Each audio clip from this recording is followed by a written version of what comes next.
Oh no! Why is she crying? Should we go check on her? You know, just in case she's thinking of doing something stupid. I'd leave her be. The warriors of the Flower Feather Clan are a proud bunch who never show their vulnerability in public, even if they've gone wingless. Oh, Chaska? Good to see you again, Traveler and Paimon. Before we carry on, let's get a little further away before Koyer notices us.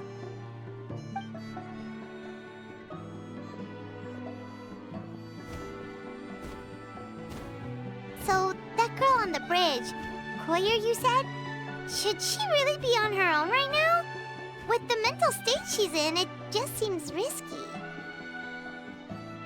Don't worry. That's exactly why I'm here. Elder Alpa sent me to keep an eye on her. If she does attempt the unthinkable, I'll swoop in and catch her. I doubt it'll come to that, though. She's a fighter. A warrior, in fact. One who aimed for the sky. However despondent she might feel now, I'm confident she'll get through it. Well, in the Flower Feather Clan, there's an elite flying squad made up of Kukasaur riders. But it's an extremely selective squad. To become a rider, you need to undergo a trial where you not only demonstrate mastery of the relevant skills, but also win the approval of the Kukasaurs. Very few candidates make it through the process. Koyer has spent years training for her most recent attempt, but unfortunately she didn't pass. So it's not hard to see why she's so upset.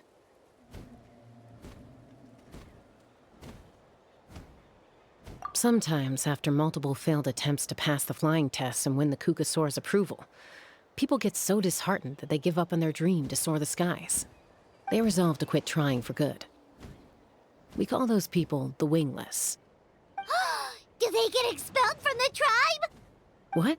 No, of course not. They're still prized warriors. We have a saying, just as the Kukasaur treasures every feather on its body, so the tribe treasures each one of its children. This hits even harder in the wake of the war. All of our young warriors carry the future of our tribe on their shoulders. Besides, every Kukasaur falls from its nest before it learns to fly. It's practically a rite of passage.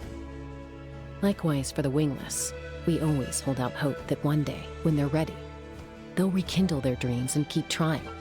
Until then, all we can do is quietly watch over them from a distance. Just like I'm doing now. Ah, okay. Paimon hopes she'll get back on her feet soon. Well, from the sound of her whistling, her confidence has been seriously shaken. No Kukasaur is going to respond to a call that sounds like that. Yeah, people from my tribe call to their Saurian companions by whistling or blowing a horn. So it sounds like Koyer was trying to summon a Kukasaur to practice her flying. But the Kukasaurs are an even prouder bunch than our warriors. They would never respond to a lackluster whistle like that. First she failed the trial, and now she's struggling to even summon a Kukasaur. That's only gonna hurt her confidence further. And getting trapped in that vicious circle is the kind of thing that'll make people go wingless. Surely there must be something we can do to help. That's very kind of you. Koyer's flying skills are up to par, but mentally she's stuck in a rut. If she wants to return to the sky, she has to overcome that for herself. I'm going to lay low nearby, just in case she takes a turn for the worse. Let me give you a tour around the tribe once this is all over.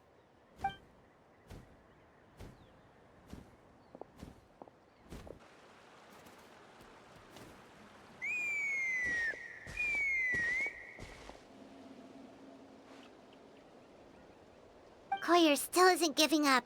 Even though Chaska said that she has to do this by herself, Paimon can't help feeling like maybe we can nudge her in the right direction.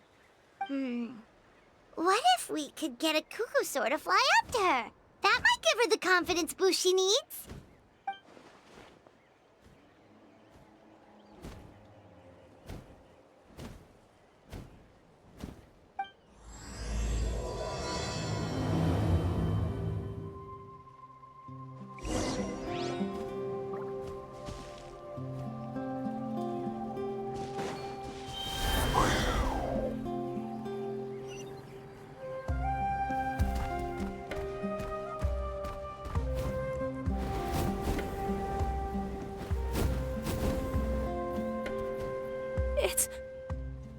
It's a Kukasaur! Oh my gosh! Is this really happening? I did it! I summoned one! I was beginning to think you'd all given up on me completely. Thank you. Oh, thank you.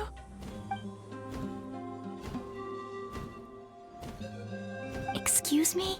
Would you mind if we did some flying practice together? Right now? I think I know where I went wrong in the test now. I need to maintain a higher speed on my turns.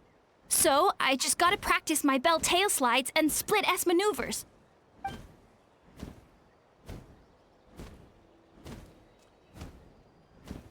Also, I really want to try some stall turns and cobra maneuvers.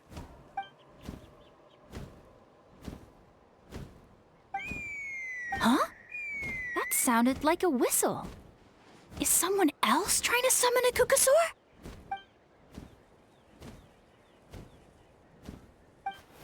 Hey! Wait! Wait!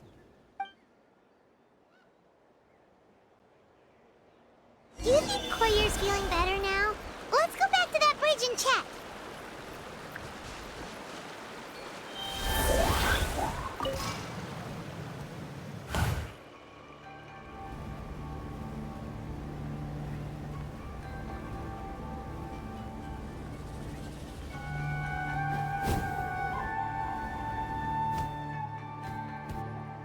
Chaska! I summoned a Kukasaur! They do still respond to me after all! Although, unfortunately, someone else summoned it away again before I had a chance to go for a flight. Oh, really? That is unfortunate. But if you can do it once, you can do it again. Keep at it, and you'll pass the trial eventually. You're right. You know, I almost thought about giving up, but I'm glad I didn't. Hey, Chaska, how's Koyer doing? Huh? Who are you? And how do you know my name? These are my, friends. The Traveler and Paimon. You came up in conversation the other day because I was telling them about up-and-coming warriors in our tribe. Oh, the Traveler, huh? So that's you. What do you mean up-and-coming? I'm closer to being wingless than I am to passing the trial. Anyway, we haven't met before, have we? You look so familiar somehow. Maybe you saw her in the stadium? Or anywhere, really.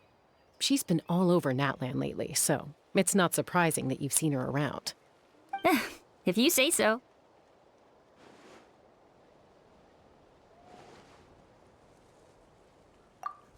Koyer, Chaska.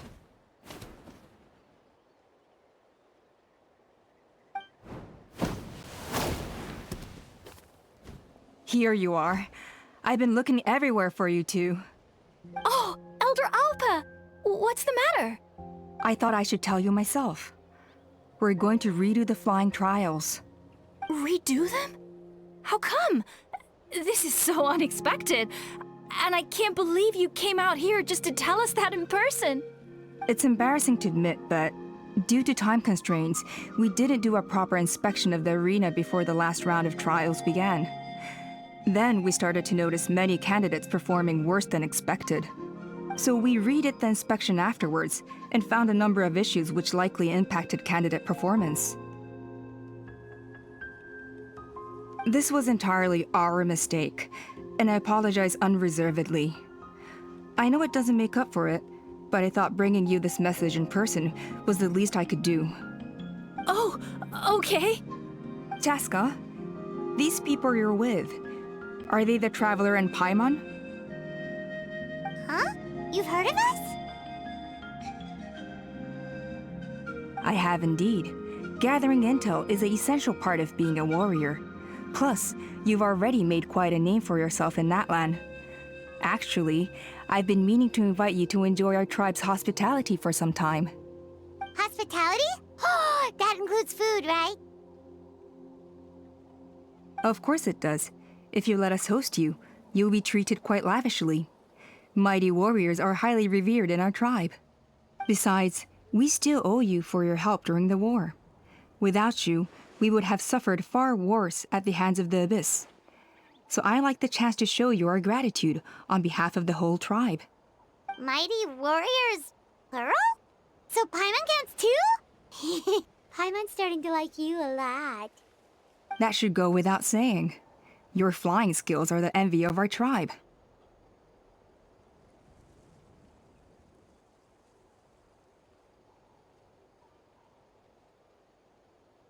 The Flower Feather clan seems like a really nice bunch of people. We definitely need to take her up on this offer.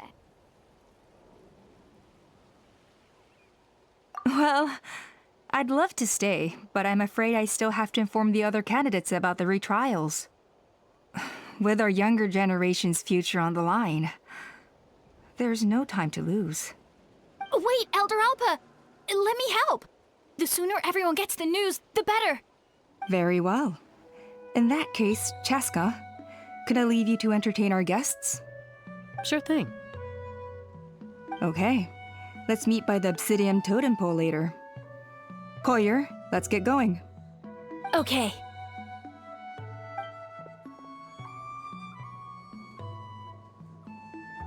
All right, they're out of earshot. I'm just gonna come out and ask. That Kukasaur who responded to Koyer's call, that was your doing, wasn't it? I grew up with these creatures. I could tell something was off the second I saw it. Her whole demeanor seemed less like a Kukasaur and more like, well, you. So I figure you must have been pulling the strings somehow.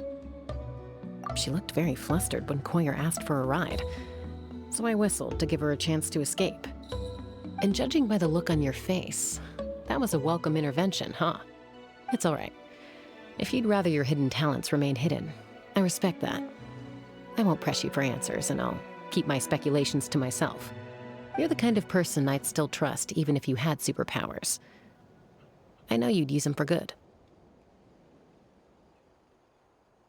I think the ends justify the means in this case. She just lacked confidence, and you helped her resolve her internal conflict.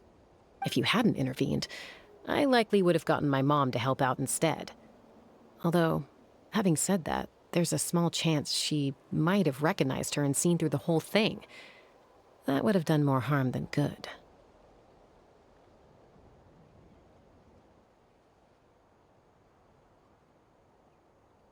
Yeah.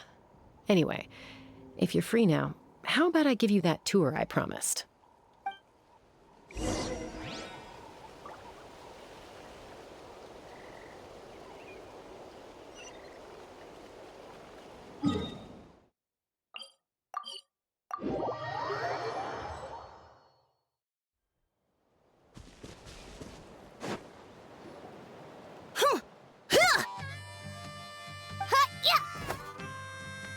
Ready? I'm gonna get you! Uh-oh. Are they fighting? Should we try and break them up? They're fine. Just doing their daily combat training. Combat training? A little young for that, aren't they? Not to us. We're a tribe of warriors. In ancient times, we were the most elite troops in the nation, responsible for patrolling and defending all of Natlan. And even though times have changed, we've kept our martial spirit alive. Hey, is that Chaska? Jessica, you're back! Oh, can you come train with us? Now's not a good time, I'm afraid. I'm showing the Traveler and Paimon around. Maybe next time. The Traveler and Paimon? Wait, you mean that legendary warrior and legendary flying expert? Legendary? Yep, that's us, all right. Awesome. It's so cool that you can fly without having to ride a Kukusaur. Even Chaska could only do that for short distances. Miss Traveler, can you teach me some cool sword tricks? Oh, Miss Traveler! My family shop makes the best volcano cake! You gotta try it! Let's behave ourselves, everyone. These people are here as our guests. They're going to meet Elder Alpa in a few minutes anyway. Kotini, instead of being jealous of other people's talents, why not work on developing your own? Kapak, there's no point in trying any cool sword tricks until you've mastered the basics. Have you done all your sword drills today? And Yatlan, easy does it, okay? Not every conversation has to turn into you plugging the family business. Okay.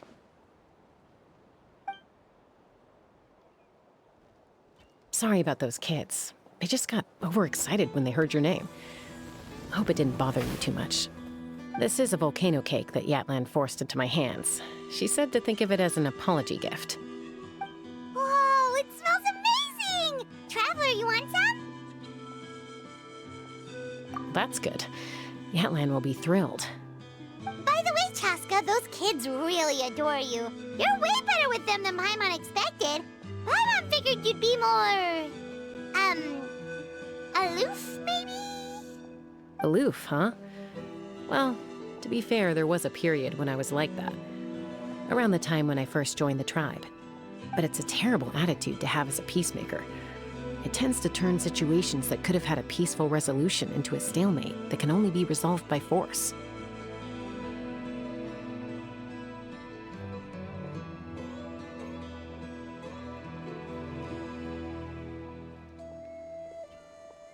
Yep, exactly. As long as other options are available, I try to avoid that at all costs. Someone once told me that peace imposed by force will crumble in a matter of days. But peace achieved through genuine dialogue actually benefits both sides, even if sometimes the parties are only willing to negotiate because they're both armed to the teeth. That's true. Hey, Chaska! Uncle Cusco knows you're back, and he's coming to get you. Oh, thanks. Traveler, Paimon, gotta dash. I'll meet you at the totem pole up ahead. You can't miss it. It sticks out like a sore thumb. Wait, are you running away? First rule of conflict resolution? Grab the fan and run before the you-know-what hits. Trust Chaska to make even running away sound cool. Sorry about this. Just stall him for me, okay? I'll explain everything later.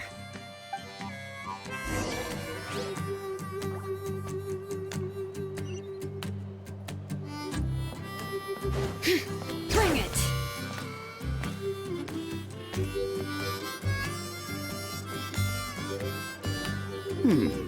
A golden-haired outlander and a white flying object.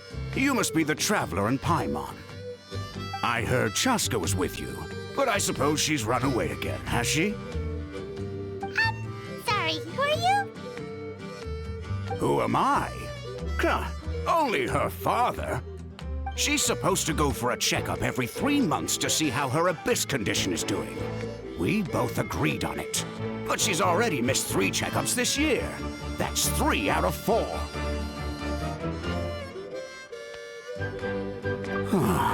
Yes, she got exposed to abyssal energy as a young child. Then her birth parents abandoned her. It's lucky those wild cuckoosaurs found her when they did, or she wouldn't have made it. They took her under their wing and raised her as one of their own. Eventually, some riders out on patrol spotted her and brought her back to the tribe. But she was practically feral at that point. The moment you took your eyes off her, she'd be getting herself into a fight, or she'd run away to be with the Saurians. She seemed to prefer them to her own kind. She might as well have been a Saurian in human form. That must be the aloof period she mentioned, right? We later discovered that her exposure to the abyss had planted seeds of conflict in her heart. So, we started trying to bring it under control. But ultimately, she's the only one who can control it. Anyway, she's much more human these days. Yeah, don't worry about her. She seems pretty stable to Paimon. She's probably only avoiding the checkups because she thinks it'll stop you guys from worrying about her. Yes, I'm well aware of that. She knows she needs to be careful. If her condition ever took a turn for the worse, she wouldn't be brushing it aside like this.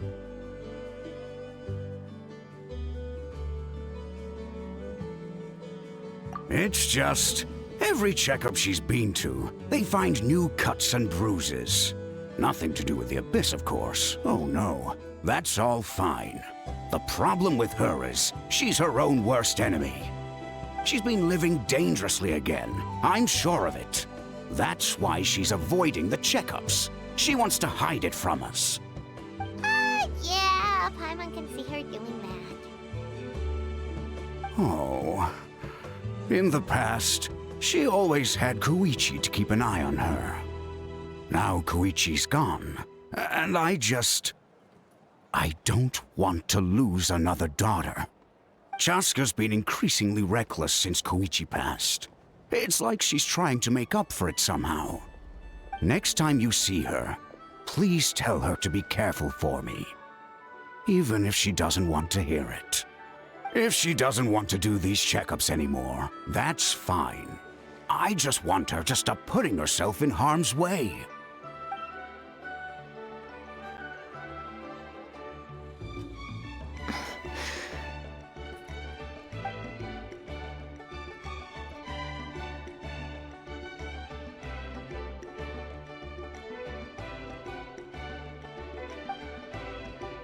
Whoa, where did the time go?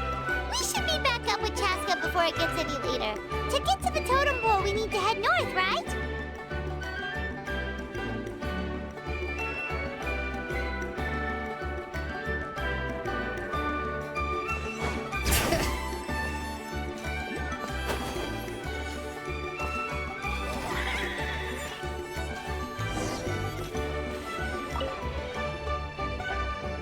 Hey, Chaska! Hey, Alba! It's all right. I bet my dad talked your heads off, huh? What did he say?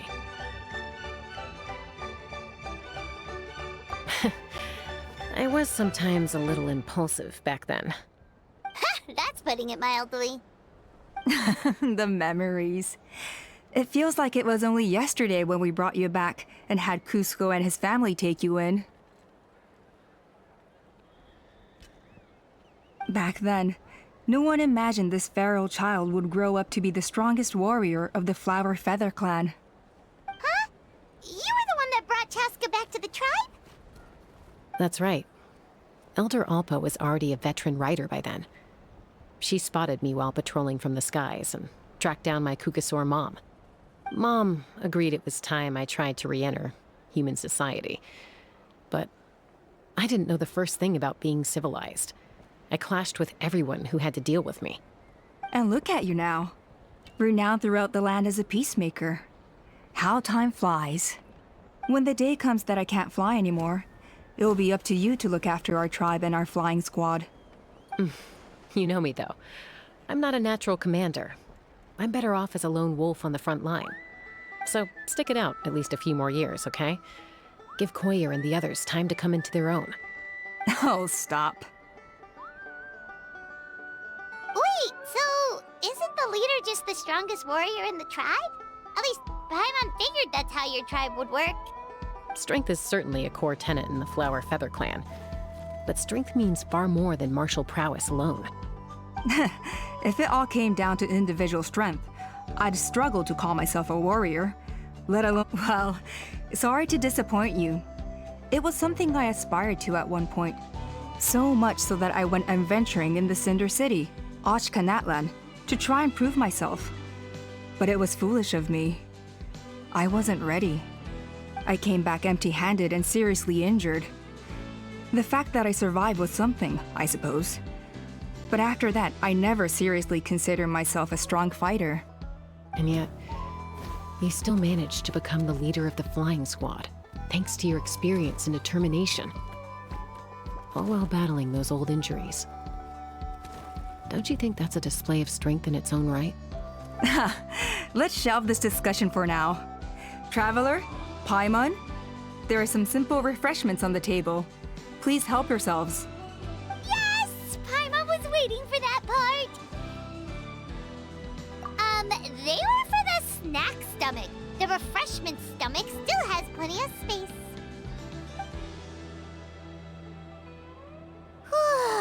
Paimon is so full. Well, if you're enjoying our hospitality, feel free to stay with us as long as you like. Elder Alpa?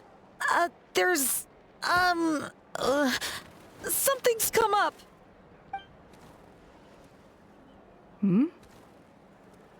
What happened? Is it serious? Shall I deal with it? It's... Some merchants showed up, not from our tribe. They said they're here to discuss some potential collaboration with us. Why now? This is terrible timing. There are a few wingless that we haven't managed to reach yet, and we still haven't inspected the retrial arena.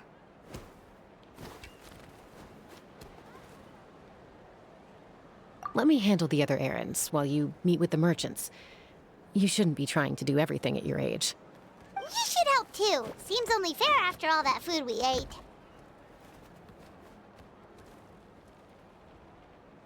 Huh. Well, much obliged. Chaska, the remaining wingless are all people you know. Let's see. Pishika now manages the floating target balloons. Waska's probably still addicted to eyes on the feathered prize, and Junam spends her days up on the flying platform, staring at the Cinder City. I'll leave you to tell them the news.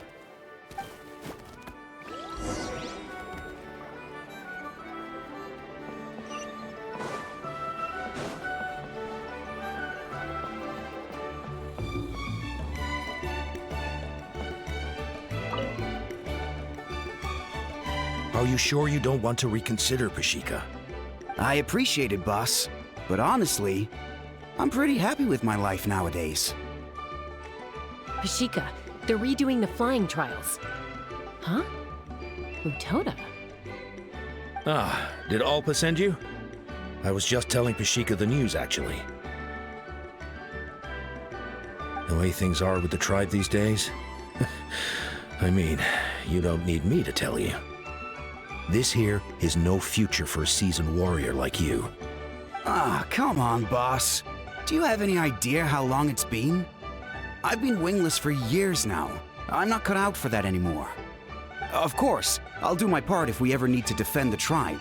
But there's really no point in me trying out for the flying squad now. I've already made my peace with it. Not everyone has what it takes to return to the sky after going wingless. Elder Alpa's perseverance is something else. And it's okay if I'm not destined for greatness. I might not have the Kukasaur's approval, but with my hot air balloons, I can still reach the skies. Handling these balloons every day, seeing how the customers react, the looks on their faces, that's enough for me. Finding something you love doing can be just as hard as passing the flying trial. It's worth holding on to. Fair enough. It's your choice. I won't force you. Oh, by the way, you should try taking a balloon ride if you've got the time. Once you've been up there for yourself, you'll see why I love it so much. No problem. If you ever want to give it a try, you know where to find me.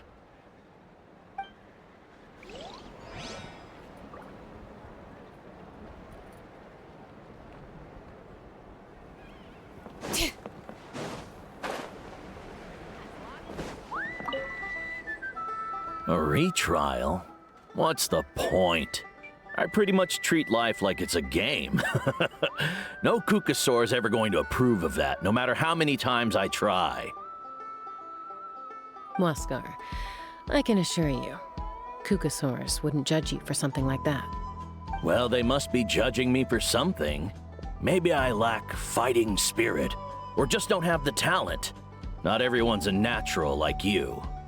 Don't waste your time on me. You'll have better luck with the ones who still have their heads in the clouds. In the meantime, I think I'm gonna treat myself to a few more games of Eyes on the Feathered Prize. Yeesh, there's wingless, then there's being a total lost cause. You used to be a fierce warrior, actually. But fighting spirit alone won't win you the Kukasaur's approval. Are all Kukusaurs so strict? The ones in floating target balloons and Eyes on the Feathered Prize seem pretty chilled out.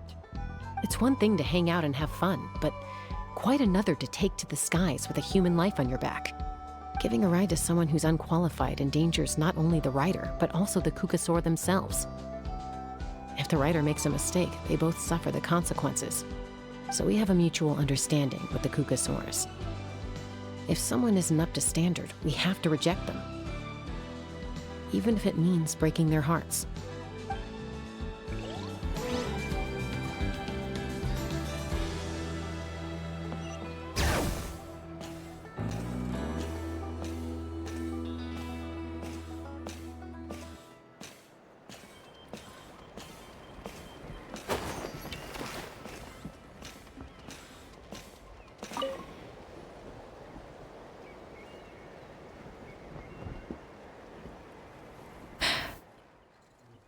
Hey, Junan. Gazing out at Tlalocan again, huh? Chaska? What are you doing here? Is something up? The flying squad is hosting retrials again soon. Wanna give it another try? Maybe you're forgetting the definition of wingless. I've failed so many times already that I've decided to call it quits for good. I'm done. Elder Alpa always goes out of her way to come and tell me when a new trial is coming up, and it's nice of her to think of me. But nothing's gonna change. I'm not going to suddenly pass just because they're holding another trial. They're making some big changes to the arena this time, so the flying experience should be smoother than before. Koyer's gonna try again. No, forget it. If I was genuinely good enough to make the squad, the location shouldn't affect my chances. A true rider can fly confidently whatever the conditions, like you and Elder Alpa. Junan! They're redoing the... Huh? Chaska and the Traveler. You're already here. I guess they told you already then. Come on, let's go train together. I'm gonna sit this one out. What? Why? But you've always looked up to Elder Alpa. She went wingless after her injury and spent years drifting, but even she came back and made it in the end. If she can do it, why can't you? I mean, I don't have that kind of perseverance. And besides, the last thing I want to do is fail in front of her yet again. Oh, come on. You know you don't need to worry about that. All right, well, how about we just treat this as you being my mentor? Then will you train with me? I mean... Enough umming and ahhing. Let's just get up in the air and figure it out as we go. Wait! Hold on, slow down. I can't keep up. Well, that's one way to do it. They've been best friends since they were kids. If anyone knows how to get Junan out of a rut, it's Koyer. You helped Koyer deal with her internal conflict, and now she's done the same for someone else. You know, people often talk about how one conflict leads to another and so on. But sometimes in life, things spiral in a good direction instead.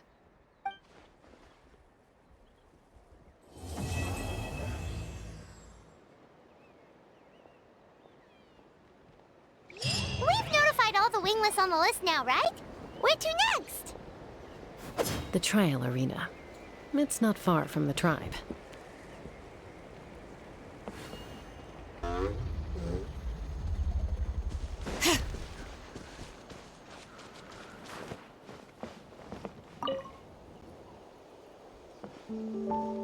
Oh, hey there, Chaska. Did Elder Alpa send you? Yeah, she's got other things on her plate right now. How are things looking here? Well, the inspection revealed numerous blockages all over the trial arena. It looks like they're the result of ley line disorders caused by repeat abyss invasions. Theoretically, we just need to clear those obstacles, and the arena will fill up with gaseous phlogiston again. But that's proving difficult to achieve in practice, for all sorts of reasons. Why don't you head on down and check things out for yourself? Feel free to ask the staff for more details.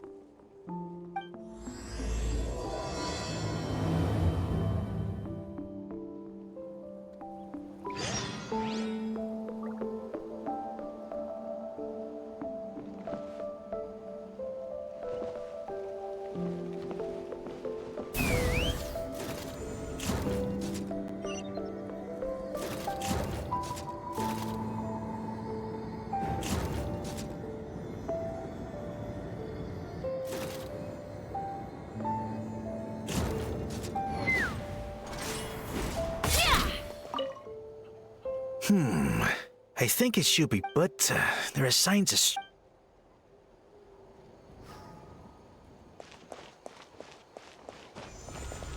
Let's fly.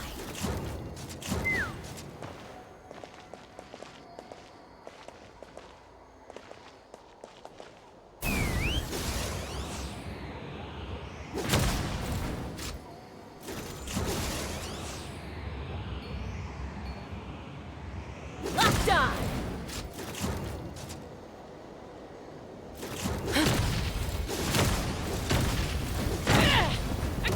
Hey! Monsters! Open fire. Locked on. Bullseye.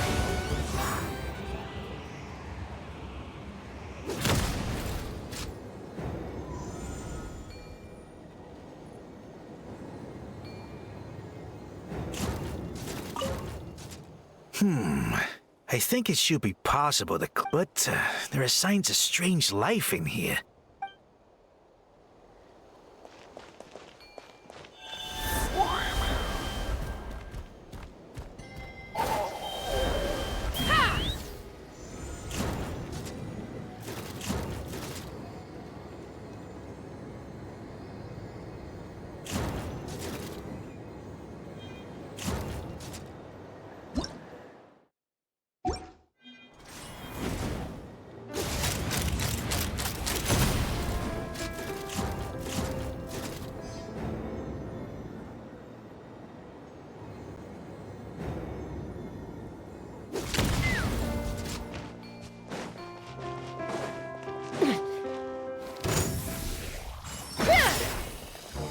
Strike a pop. As one with wind and cloud. Bring it! Letting brave names echo! Let the world come alive. Let's fly. I thought I was done for. Oh, this spout should be good now. Thank you very much.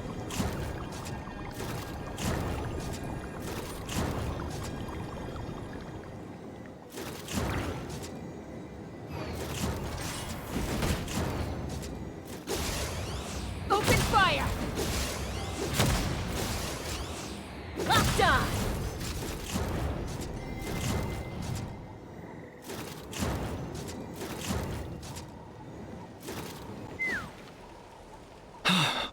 Oh, are you here to help? Thank goodness. There's no way I could do all this by myself. So the blockage here has to be cleared using a special bomb, but carrying explosives up that steep slope would be a recipe for disaster. If I dropped it or slipped and fell, I'd be blown to bits in an instant. So, my plan was to transport the bomb to the other side, then send it over in a hot air balloon. All I need now is for someone else to strike the balloon at the right moment, dropping the payload right on top of the spout, and problem solved. What do you think? Simple enough, right?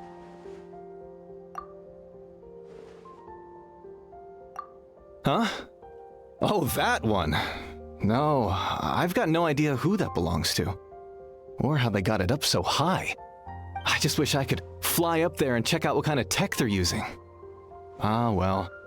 Getting the trial arena back in order is more important. I'll head over and set up now. Let me know when you're ready.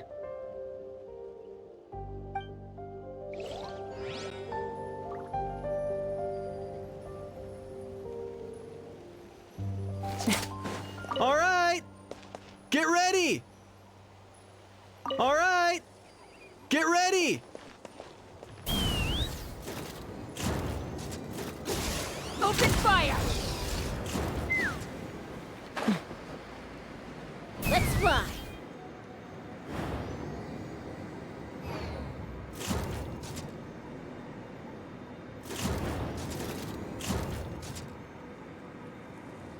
Giddy up. All right! Get ready!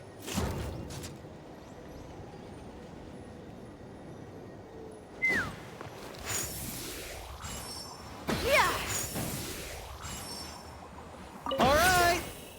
Get ready!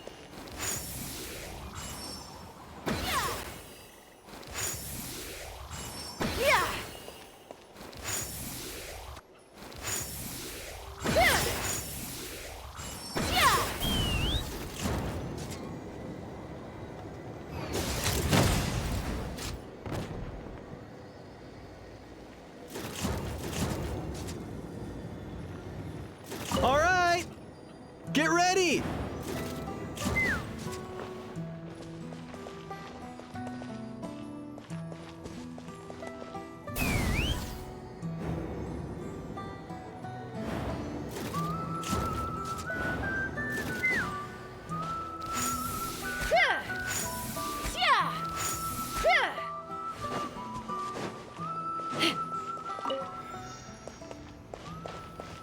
All right! Get ready!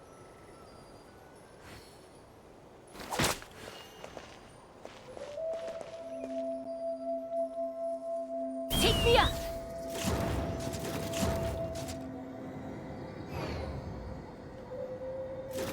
Open fire!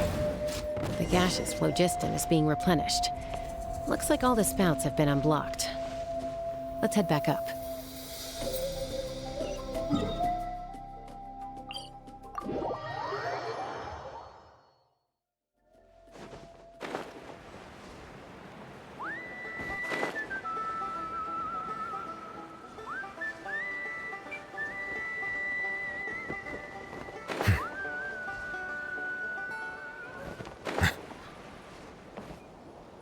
Wow, you took care of everything in no time at all.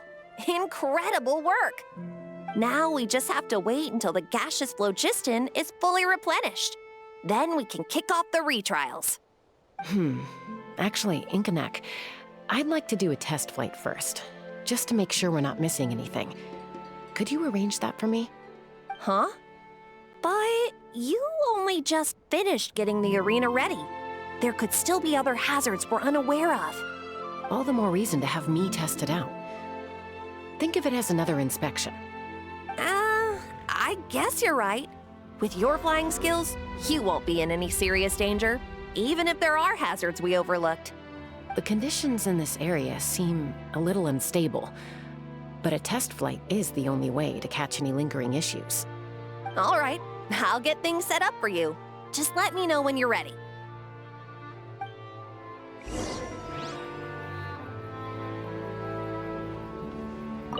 Are you ready? This should be all right. Then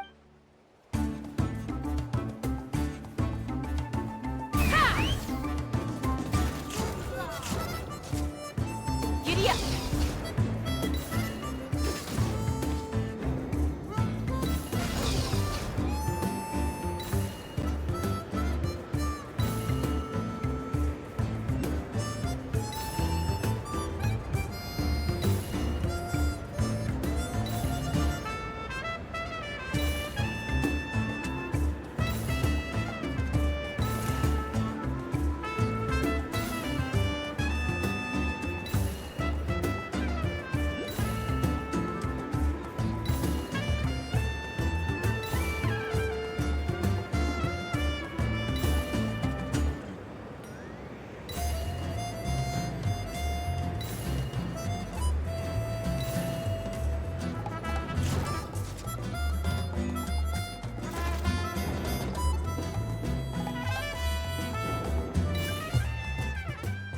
That was amazing. Paimon couldn't take her eyes off you.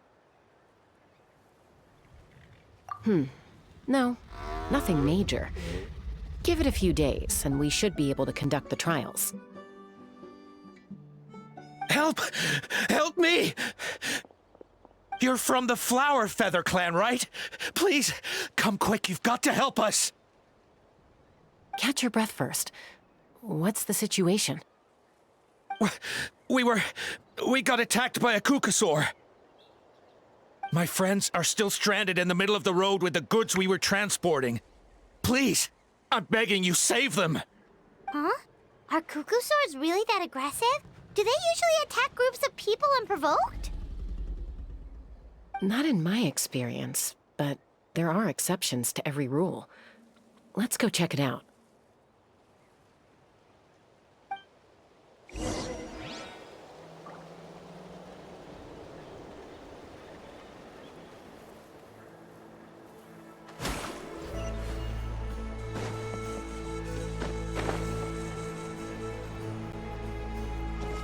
Ouch! I've never seen such an aggressive Kukusaur.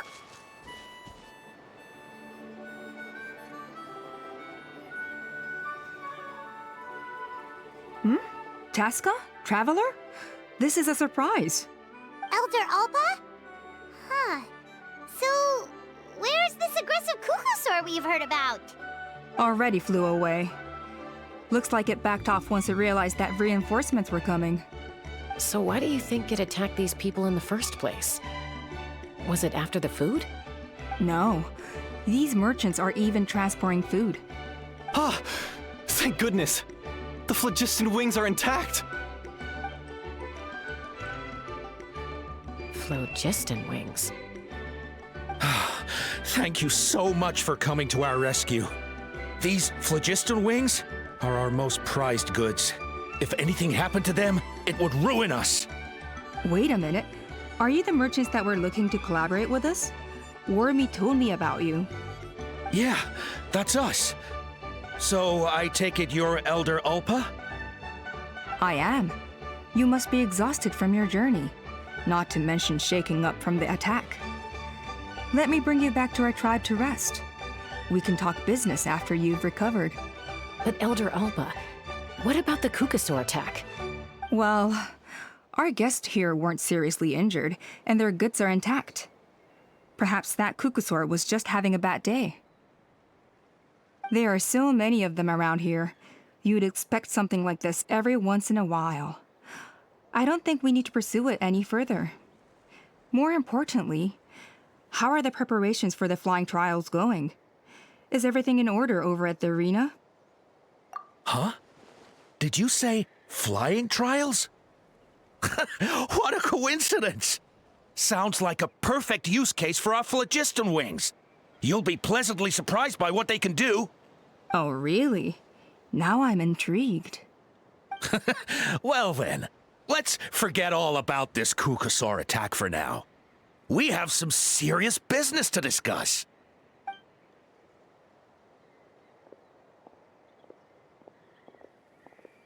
Huh?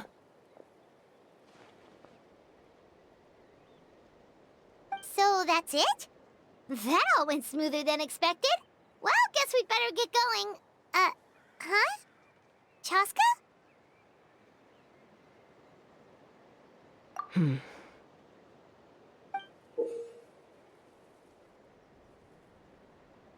A blood-stained feather.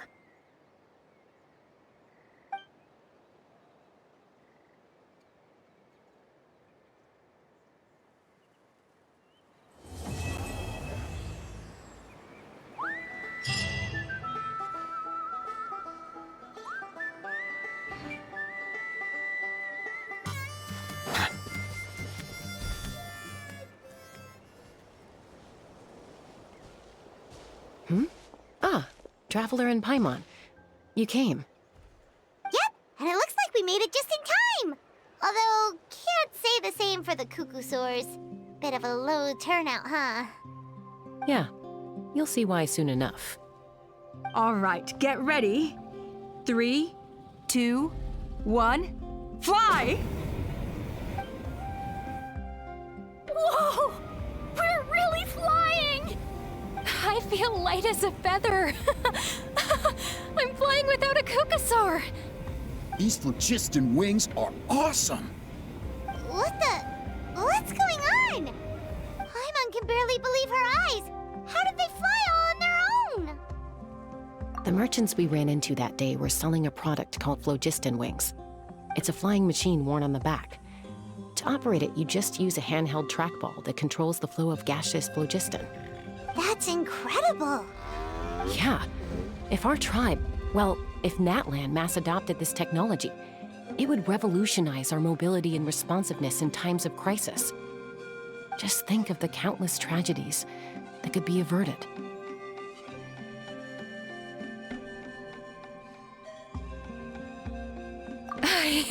I feel like I'm dreaming.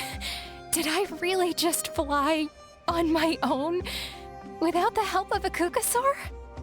You'd better believe it. Plus, you just passed the flying trial. Right, Elder Alpa? Elder Alpa? Should this really count as a pass if we did the trial using phlogiston wings? Why not? The scoring rubric is about flying performance. It doesn't specifically say you have to ride a Kukusaur, does it? Yeah, maybe, but... I mean, even Chaska had to ride a Kukusaur in a trial, right? And the whole point of the trial is to test both your flying technique and your ability to work with a Saurian companion. Well, if we can fly by ourselves, maybe we don't need to test the ladder anymore. Chaska, Traveler, what are your thoughts on this new invention?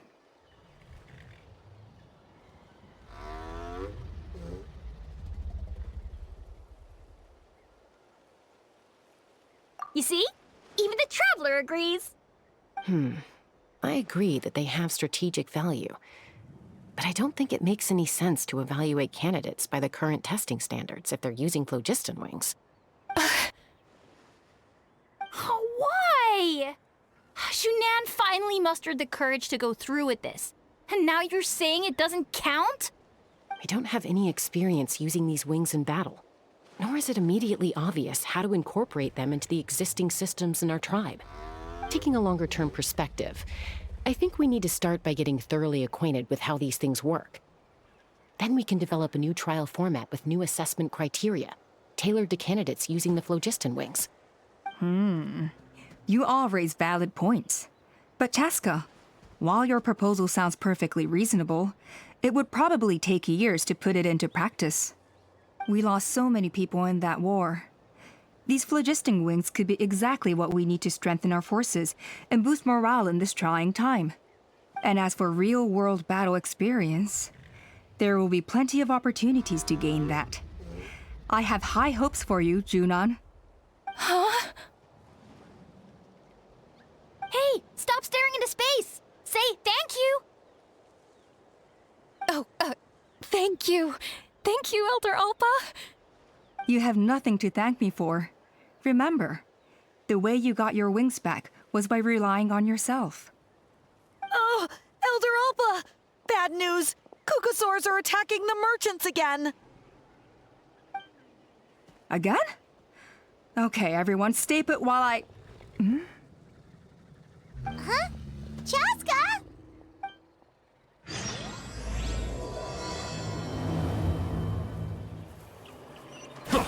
Why did Chaska rush off like that?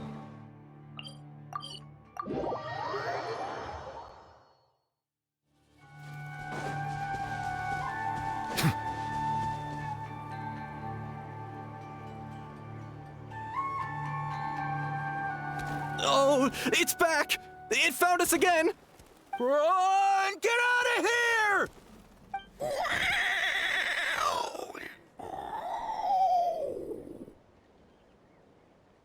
Curses! She's really riled up this time. Hey! Stop running! We'll never outrun a creature with wings! Get back here and let's fight!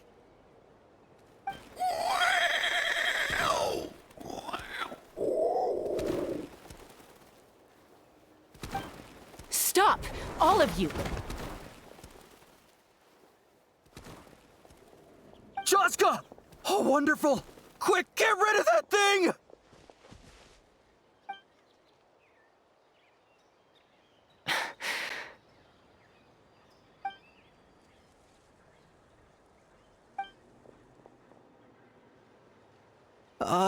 What's going on? Why isn't she doing anything? So it really is you, sister. Wait, sister? That Kukusaur is Chaska's sister?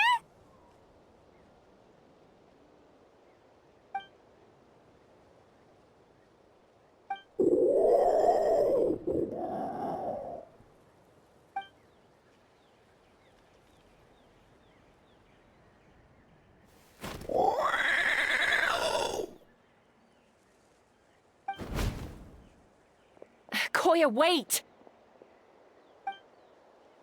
Is Chaska gonna be okay? Should we go check on her?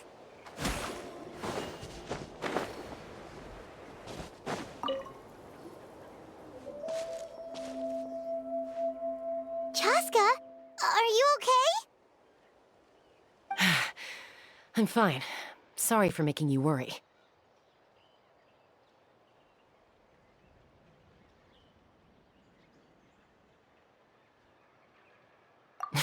No point. She's an expert at hiding her tracks. Once she's shaken you off, you'll never catch up to her. At least, I always used to lose to her at hide-and-seek when we were kids.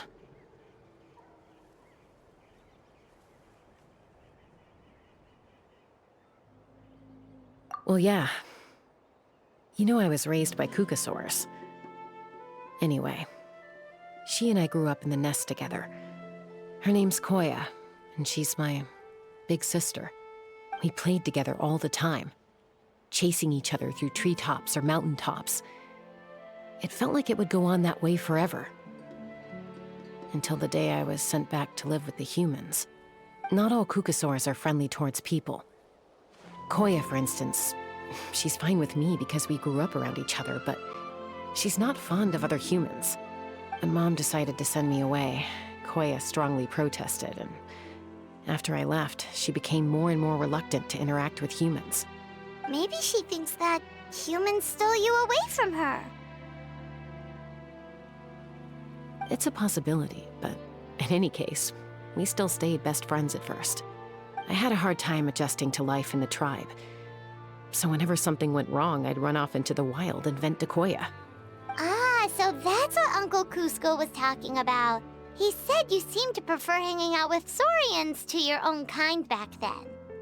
Yeah, I did. But then, gradually, everything changed. With a new mom and dad, a new tribe, and Koichi, I started getting curious about these humans and made an effort to understand their behavior. The more time I spent with them, the less I spent with Koya. And then, one day, it was Koya's turn to leave the nest. She sought me out and asked if I was willing to leave the tribe and go live in the wilderness with her. As far as I can remember, that was the first time she ever approached a human settlement on purpose. So, how did you answer her? Well, I wouldn't be standing here talking to you if I'd said yes.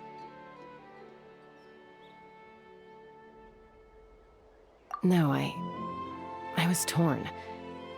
On the one hand, I'd already made up my mind to embrace my new family and accept my human identity. But I also knew that Koya wasn't a fan of humans, and I didn't want to disappoint her. She took my hesitation as an answer. She saw it as a personal betrayal, threw a huge fit, and then flew off. We hadn't seen each other since, well, until today. Not for a lack of trying, though. I tried asking Mom where Koya's new nest was so I could talk things out with her. But Koya had already asked Mom not to tell me where she'd moved to. It must be hard for Mom, being stuck between her two daughters. So I didn't press the issue. And I didn't go looking for her. If things carry on like this, I need to make sure I find her before anyone else. Even if she doesn't want to see me. For now, let's bring the wounded back to the tribe. And see what Mutota and Elder Alpa have in mind.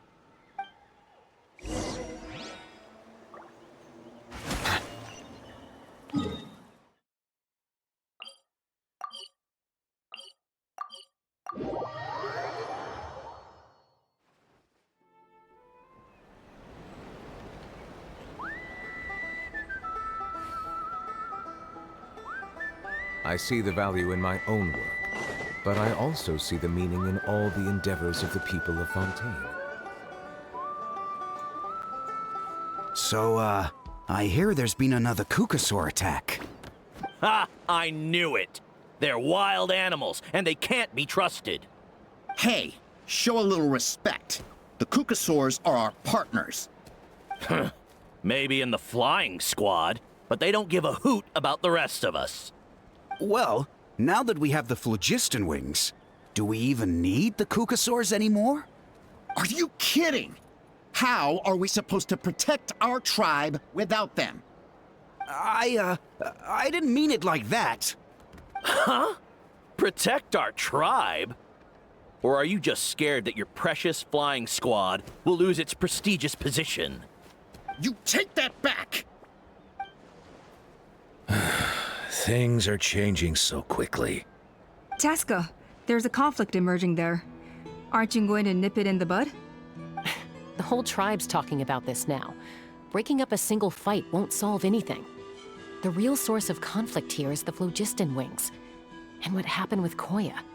On any other day, people would just brush this attack aside. After all, clashes between wild Kukasaurs and humans are no more common than those between people. But now that the phlogiston wings have entered the equation, it's sparked a debate over whether our tribe needs the Kukasaurs at all. I worry that we risk repeating the mistakes of the Cinder City. Back then, Lord Ochkon's hatred of the Saurians nearly destroyed the peace forged by the Pyro Archon. Chaska, to prevent things from deteriorating further, I'd like to task you with restoring peace to the tribe. I will. Traveler, you've already done so much for Natlan, and the Flower Feather clan has no right to ask more of you. But...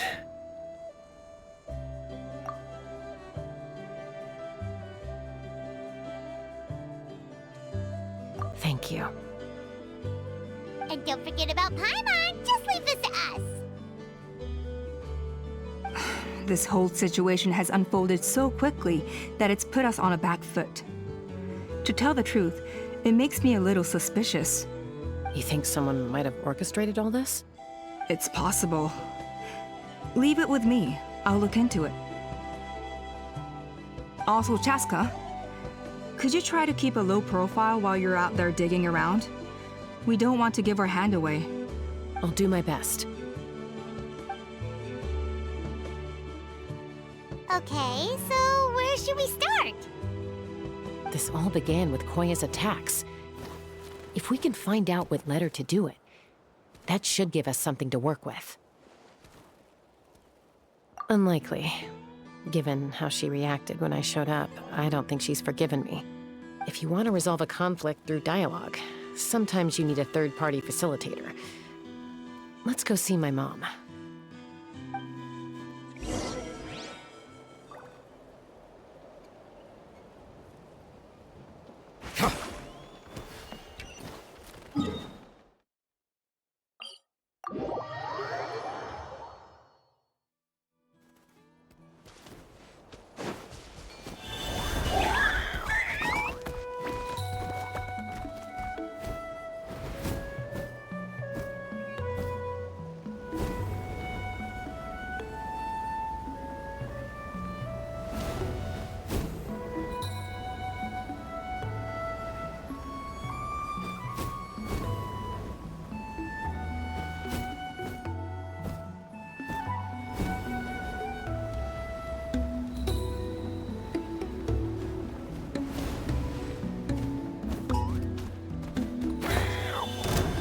All right. Shower me with praise!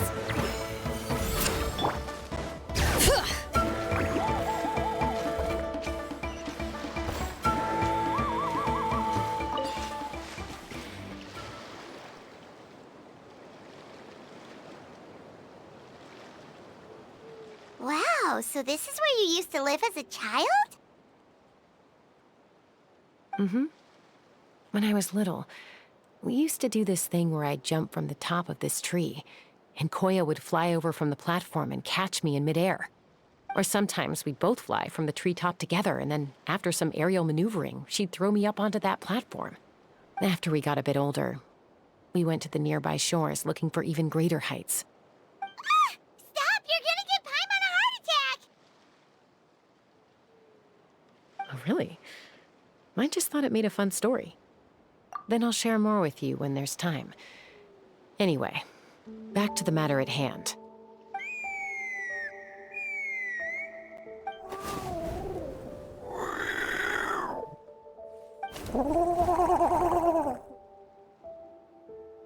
Hey, Mama Bird. I'm back. My last visit was only a week ago, wasn't it? See? I visit you more than I visit Papa Cusco. I brought a couple of friends with me. These are the Traveler and Paimon. Traveler, Paimon, this is my mom. Her name is Chimpu. In the human tongue, anyway.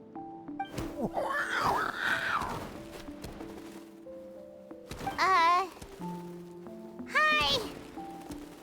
No, not really. I don't speak it as such, but I can sort of get the gist. Although only with Mom and Koya, since I spent my formative years with them. Even then, it's basically a best guess based on their sounds, body language, and expressions. Seems to work about 9 times out of 10, anyway. As for whether Mom understands me, I can't always tell. But somehow we still manage to communicate. Call it the family bond, I guess.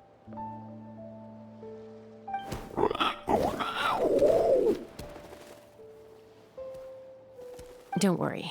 I'm doing well, but I think Koya might be in some trouble.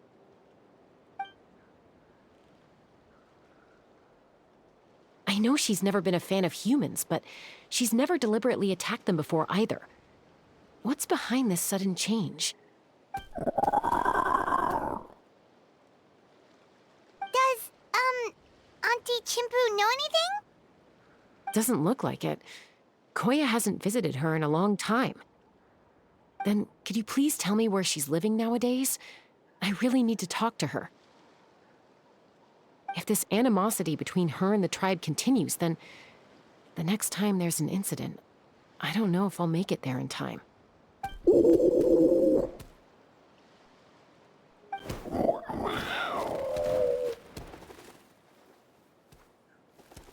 She said she'll take us there. Thank you, Mom.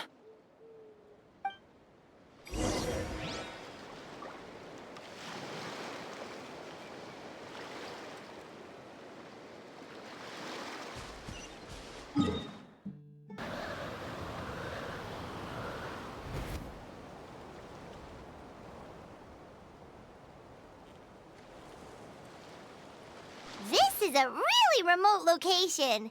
Guess she was trying to get as far away from humans as possible. We stay here? Okay. Got it. Traveler, Paimon. Mom says we should stay out of sight for now. She'll talk to Koya first. Koya is very hostile toward humans right now.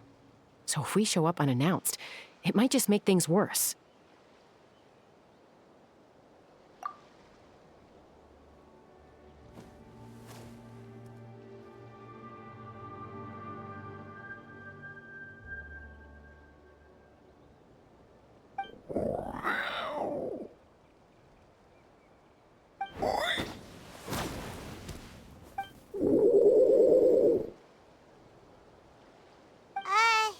Any idea what they're saying? Sounds like things are more complicated than I imagined. There's evidence in this area suggesting that Koya might have been the victim of a human attack.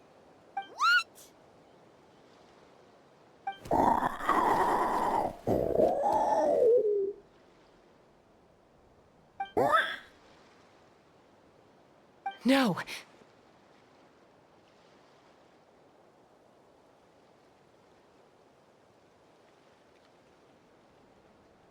It's Chime, Koya's child. The attackers kidnapped her. They came over the sea, under the cover of night, and they took Chime. What the heck? Who would do such a thing? I searched day and night, and finally found them.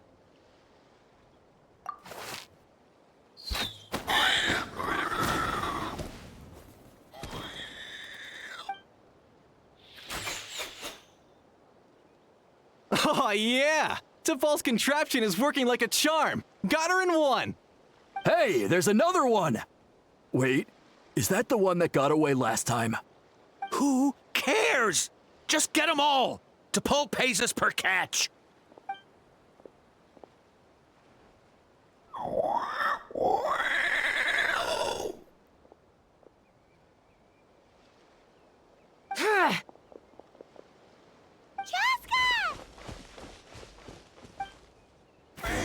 Chaska?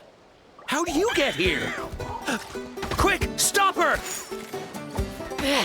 Don't you even think about running away!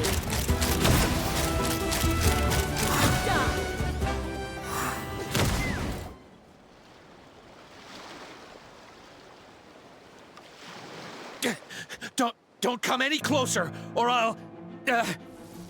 Go, Phlogiston Wings! Take me out of here! Uh-oh, looks like it malfunctioned. This is bad. Mom and Koya are already injured. And if that thing explodes right next to them... Help! Elemental energy suppresses it! Please, someone! Get back!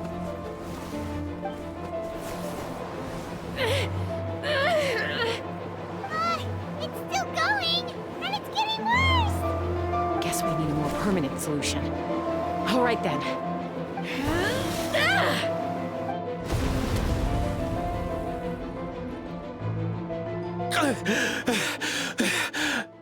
That was too close.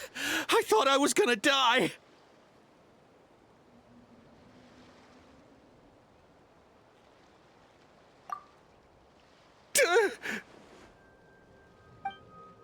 Answer us honestly. Were you the ones who attacked Koya before?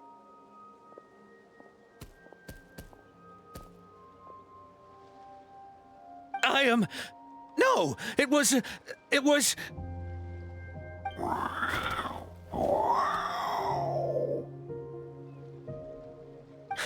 Well, she says it was you. Just tell me, who sent you here? It was to Paul. He told us to catch all the wild Kukasaurs we can find. And he also said that this Kukasaur has become a thorn in his side, so it needs dealing with urgently. To Paul? Huh. Sounds familiar. But where from? Well, he tends to send his orders in writing. He pretty much never communicates with us in person. When he does, he wears a mask to hide his face. And whenever we trade Kukasaurs for phlogiston wings, we deal with his henchmen. So you didn't even make those wings? All we did was slap some labels on them and transport them over here, to make them look like they're imported. To make it harder to trace their origins.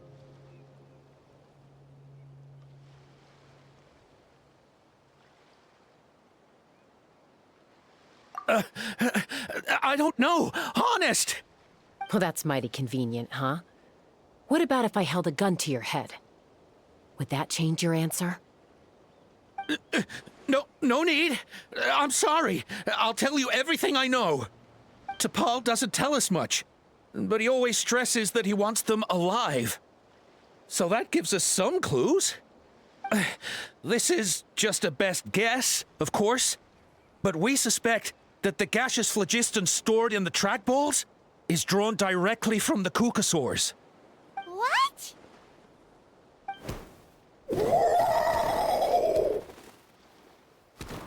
Easy now. You're still injured. Hey, keep talking. Yes, ma'am. So, the gaseous phlogiston has to be highly refined in order to power the phlogiston wings. The slightest imperfection can have disastrous consequences, as you just witnessed. But the Kukasaurs have a natural ability to process gaseous phlogiston. So, if you use them as an intermediary, then... That's enough. So the Kukasaurs you took, where are they now? T'Pol should have them. But no one knows where he's based, apart from him and his henchmen. We've tried looking for it ourselves, even followed them a few times. But we always end up losing track of them. Random thought. Maybe they're hiding up in the sky?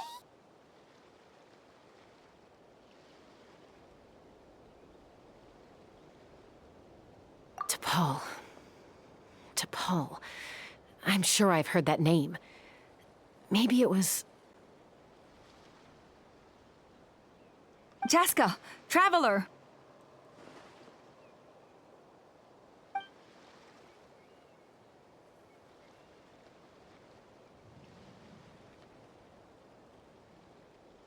That voice! It's Alpa!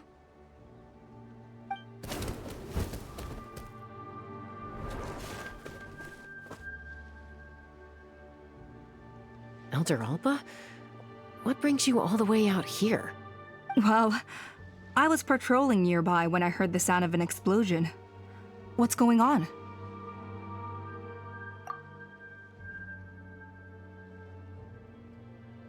I don't believe it. Elder Alba, does the name T'Pol ring a bell to you? I feel like I've seen it written down before. Maybe in a list of candidates for the flying trials? Huh? So he's a member of your tribe then? No. If he was a member of the Flower Feather clan, I'd definitely know him.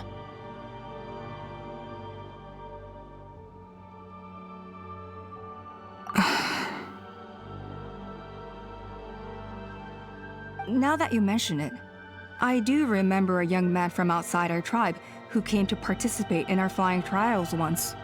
You were away on a mission at the time, which is probably why you don't remember him. He was a craftsman from the Children of Echoes, but he'd always dreamed of soaring the skies, so he wanted to join our flying squad. The Children of Echoes? That's rare. But despite his best efforts, he unfortunately failed to pass the trial and gain the Kukusaur's approval. In the end, he went wingless and returned dejected to the Children of Echoes. Wingless, huh? Maybe he invented the phlogiston wings to get revenge on the Kukusaurs. Perhaps. Or maybe it's simply his way of dealing with his regrets over his past flying endeavors. Either way, it doesn't excuse his abuse of the Kukusaurs. I'm gonna take these guys back and expose the truth to the tribe. It's time for this conflict to end. Easy, Chaska. Remember what I said about keeping a low profile? The ringleader still hasn't shown himself, and this man's allegation about powering the phlogiston wings with Kukusaurs is only speculation. Bringing these men to the tribe now won't win over any current supporters of the phlogiston wings. In fact, it may even escalate the conflict further. After all, many are mistrustful of the Kukusaurs after recent events. Is that why T'Pol waited until now to try to capture my sister? I don't know. I mean, he did tell us to spread negative rumors about the Kukusaurs and slip some Mora to anyone opposed to them, but... But Koya only attacked humans because they stole her child! Nevertheless, we will be hard-pressed to change people's minds while emotions are running high. Unless we have irrefutable evidence.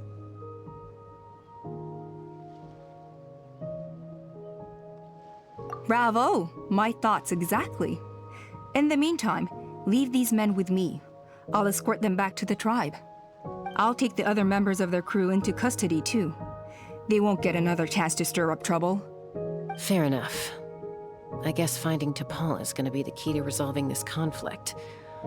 Let's hope the Children of Echoes have some info on him.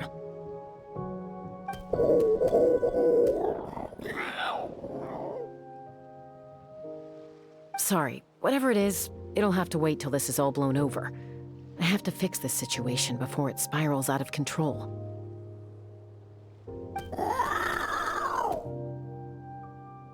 Mom, sis, rest up and get well soon. I gotta fly.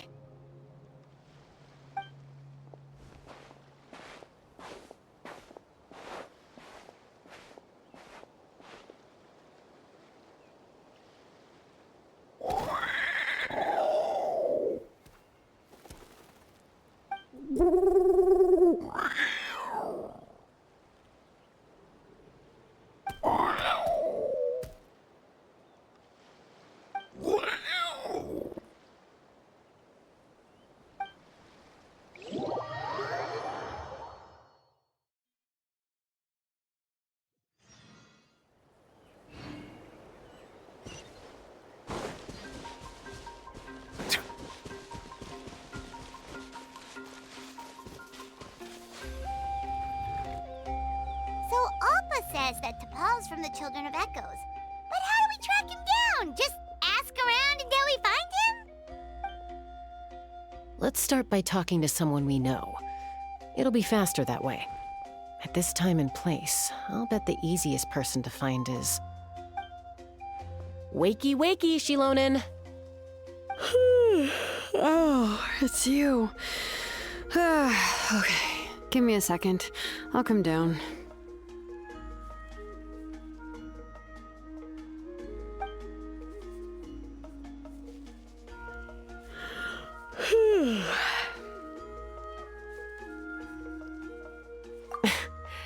I climb trees to fly further and see farther.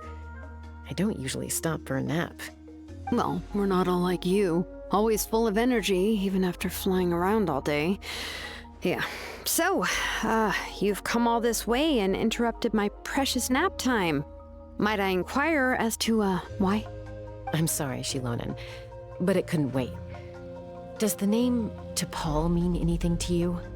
He's a craftsman, apparently. Huh. T'Pol. Yeah, that rings a bell. I think that's Puma's child.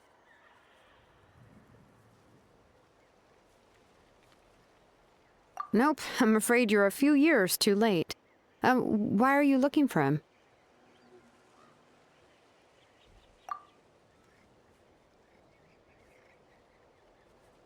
Huh, phlogiston wings. Wow, okay. The kid actually pulled it off. Well, looks like, no more rest for me today. Pulled it off? You mean he's tried making something like this before? Yeah, he started trying to build a flying machine right after he got back from the Flower Feather clan. So right after he went wingless, then. Was this flying machine anything like the gun you made me? You mean your gun that's harder to tame than the proudest Kukasaur? No, he wanted to build something that allows anyone to fly freely, even if they're not naturally gifted. But he never got very far back then, though. Blew up his workshop a few times and barely made it out alive. I never really kept up with him after that. His parents traveled a lot in their youth and only returned to the tribe after he was born. But they settled in a remote area and don't interact with other people much. Which means most people in the tribe don't know them very well. Your best bet is to chat to his direct family. I'll, go get Puma. Wait for me in front of the workshop. I won't be long.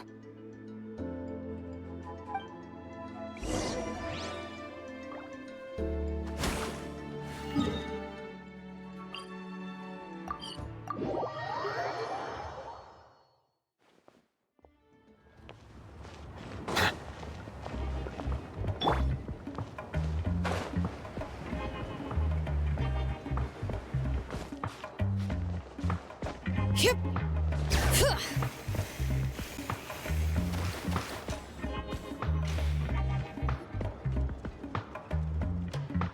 I'm back.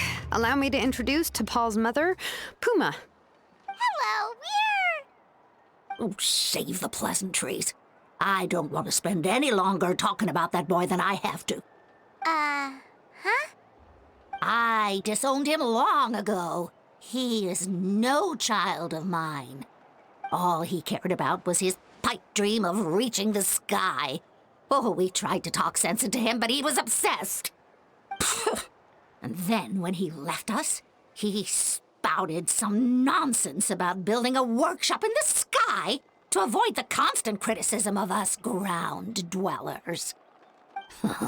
He left his notebook behind. Whatever questions you have, you can look for them in there. I am done talking about him. He's no son of mine. He never called me Mom anyhow.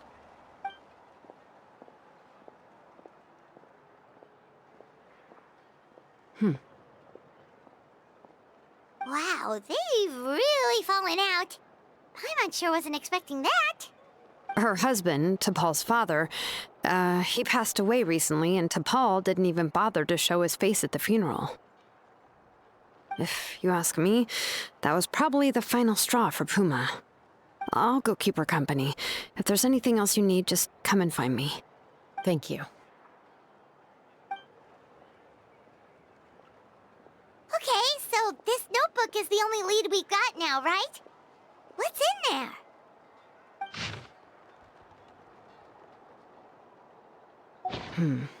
Some early designs for the phlogiston wings, and some theorizing about an airborne workshop. Tlalocan, the Cinder City. Looks like that's where he got his technological inspiration from. So, was he serious about the workshop in the sky? But that's such a big project for one person. Do we think he actually pulled it off? Oh, yes. The one from the trial arena that was super high up. That balloon has been there for a while, and everyone's been wondering how it got up there, but what if that's the wrong question? What if it started off even higher up, above the clouds and out of view?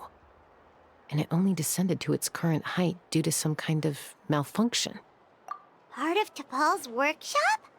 Seems likely. If T'Pol's base had been hiding above the clouds this whole time, that would definitely explain why Isidore couldn't find it. Paimon totally called it! But how do we get up there? Chaska, can you even fly that high? By myself? Possibly. But with a passenger, no chance. I doubt even phlogiston wings could take you up that high.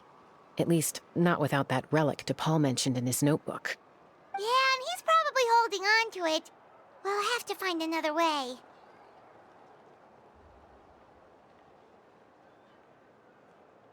Nope. That's way beyond Paimon's altitude. Also, would you really expect Paimon to go up there and take on T'Pol all by herself? Let's not worry. Just because we can't think of a solution doesn't mean no one else can. I'm not the only flying expert in my tribe, you know. Oh, good point. We should go ask Elder Alpa. And Mutoda. He was quite the flying ace back in the day, too. Let's head back and see what they suggest.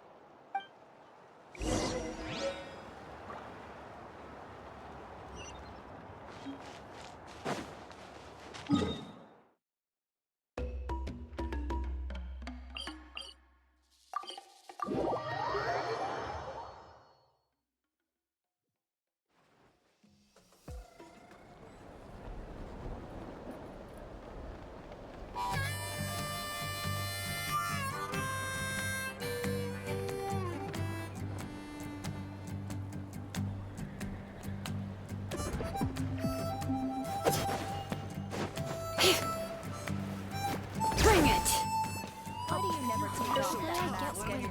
Chaska, you're finally back. Things are getting really tense in the tribe. Have you made any headway with your investigation? Some people even think we arrested the merchants just to support the flying squad and crack down on the phlogiston wings.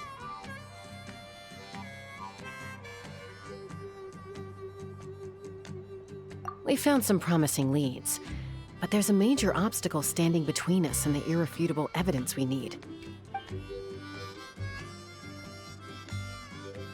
A relic from the Cinder City? So Och Khan's still managing to sow discord, even after all these years. An airborne workshop and a hot air balloon above the trial arena. And that's where you're trying to get to now?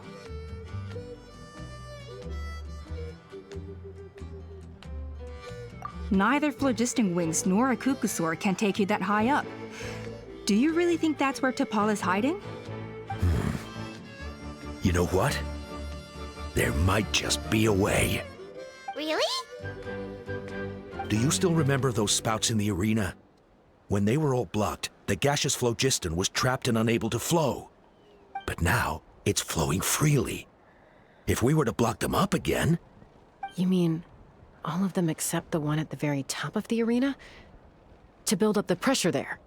Precisely. With all the gaseous phlogiston flowing through one spout, it would create a high-pressure wind current. And then we just ride it up into the sky! Yes, it has its risks, but with Chaska's abilities, I think she could manage it. It's an extremely risky approach, but I agree that it's feasible. If you want to give it a try, check with Inkanak at the trial grounds. She can explain how to block the spouts. Chaska, if anyone has a hope of seizing this evidence from the high heavens, it is you.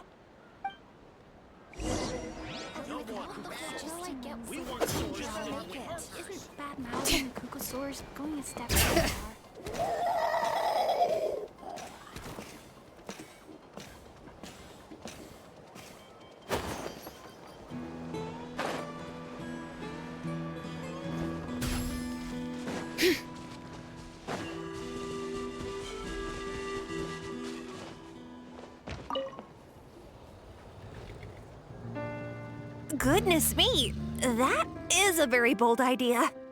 Maybe so, but we have to act fast. What's the quickest way for us to block off the spouts? From a technical perspective, I'd have to advise taking some measurements and carefully planning this out first. But I'm guessing that's not what you want to hear. Then we'll have to take the rough and ready approach.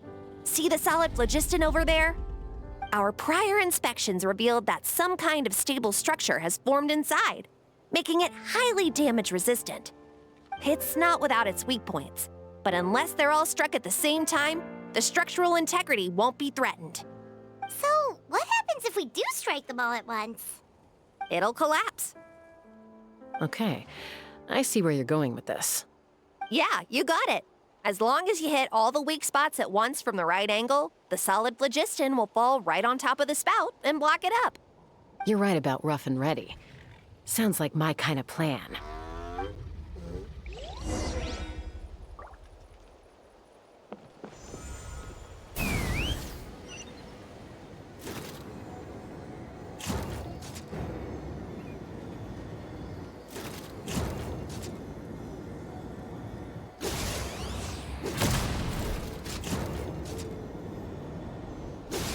Open fire! Open fire!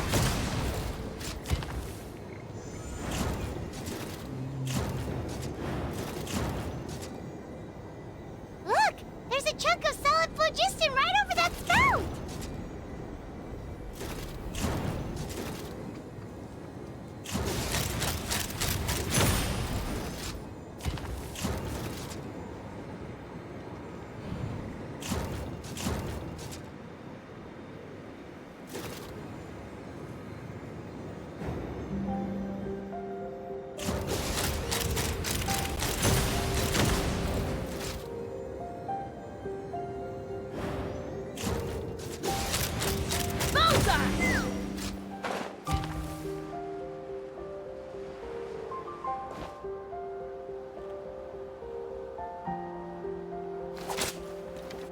Let's fly!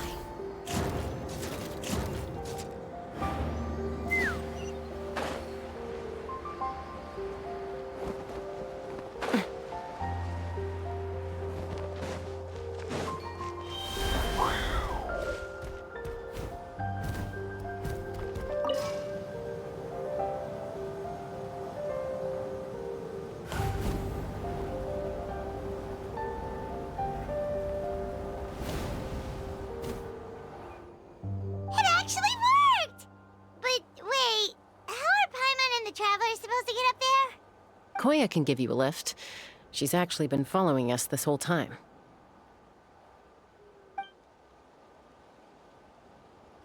Wow, Paimon didn't notice at all. Well, probably because she didn't want to get too close to humans. Or maybe just me. But right now, we need her power.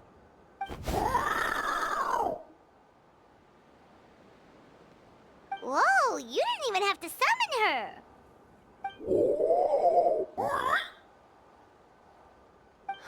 Yes, up there. That's probably where Chime is. All right, let's go have a little talk with this T'Pol.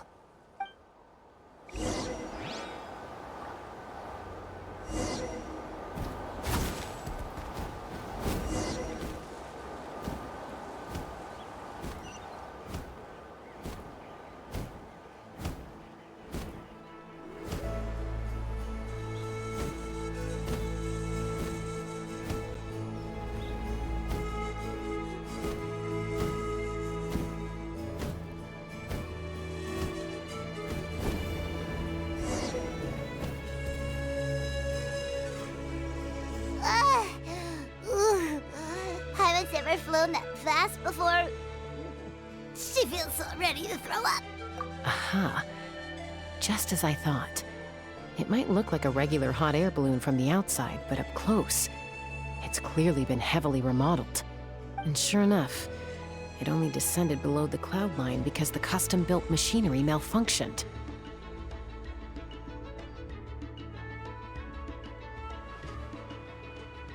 I should be able to figure it out with T'Pol's notebook. Thankfully, I know a little DIY from fixing up my guns when they're having issues. That should just about do it. Now all it needs is a nice hard kick. Maybe that works on your guns, but, We're really moving!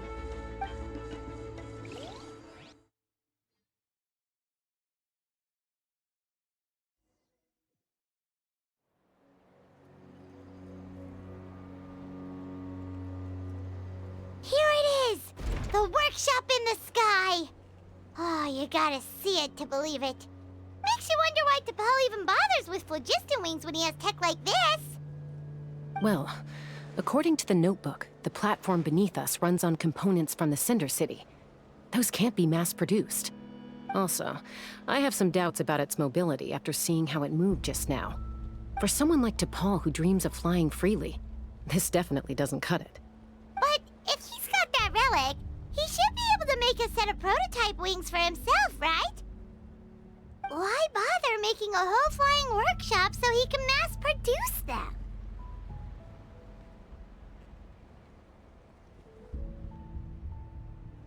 But this doesn't add up.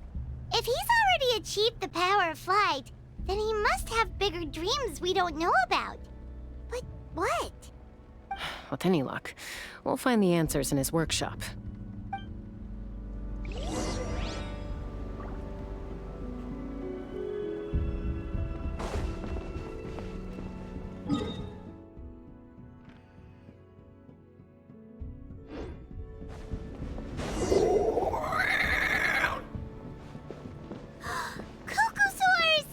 Seems like the merchants were right. T'Pol's using them for his own ends. I'll bet that met...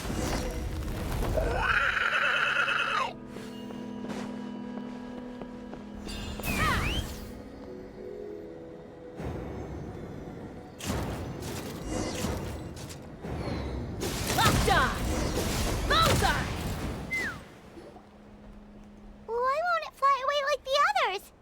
Is it... She's still breathing, but barely. By the looks of it, T'Pol was using these cages to extract phlogiston from the Kukasaurs. Once a Kukasaur is drained of phlogiston, it becomes too weak to move. We'll have to come back for these ones after dealing with T'Pol.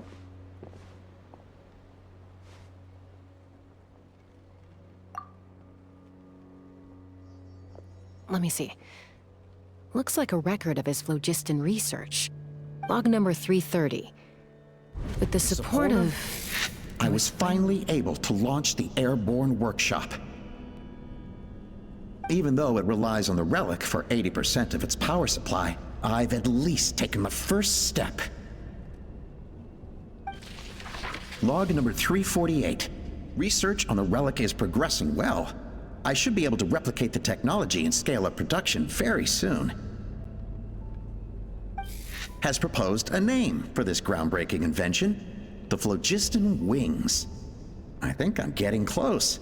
Soon I will achieve my dreams. Log number 377. Encountered some issues with the new smaller model phlogiston wings. The gaseous phlogiston showed some volatility during the refinement process. Thinks we should proceed at a more cautious pace with the refinement experiments. But after so many past failures, I have to prove that I will succeed this time.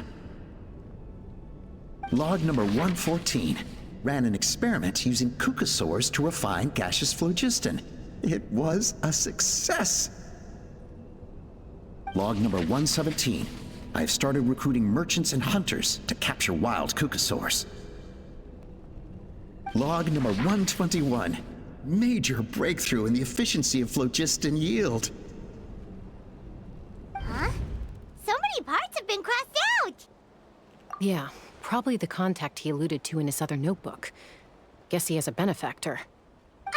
Did anyone else notice how the numbering system in this notebook suddenly changed halfway through? We haven't got time for textual analysis, I'm afraid. Grab the notebook and let's press on.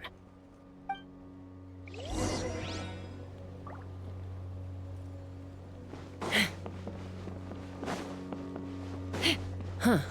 Never seen one of these before. Looks like this was built with the Cinder City components, too. You're not thinking of giving it a nice hard kick, are you?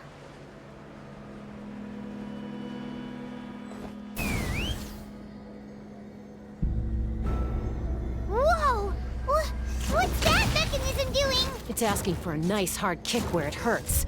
Aim for the weak spot.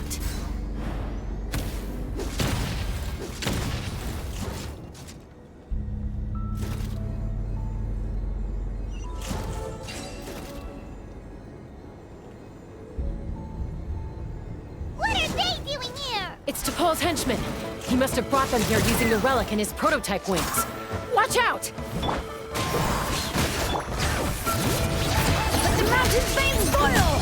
Clouds high, the birds call. Strike a pose! Time to shine! Take me up! Locked on! Yeah!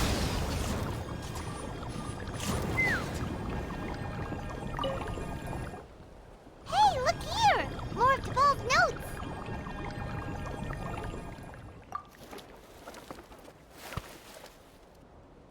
Log number 403. Introduce me to some new comrades who fully support my ideas.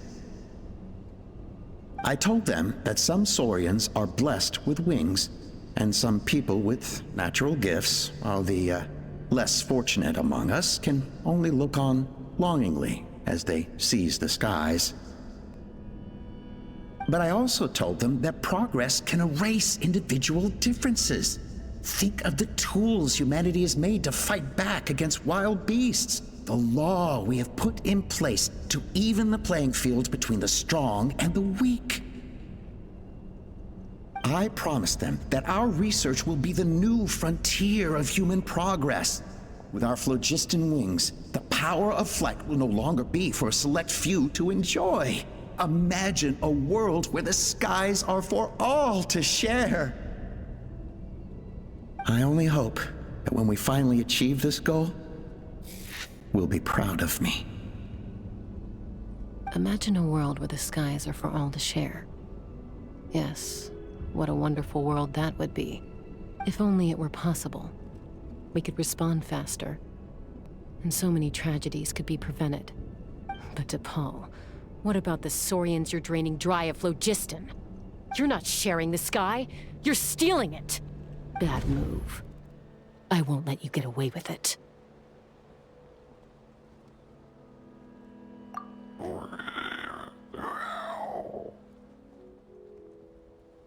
I'm fine. Let's keep moving. I don't think we'll find anything else here.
I can't believe he captured so many Kukasaurs.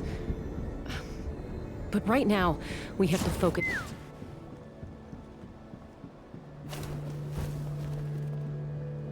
Looks like we've reached the center of the workshop. And still no sign of Koya's baby.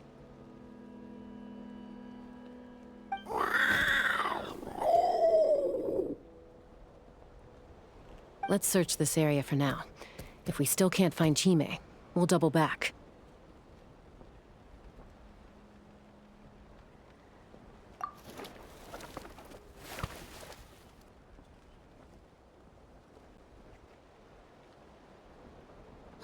Chaska, Traveler, come quick!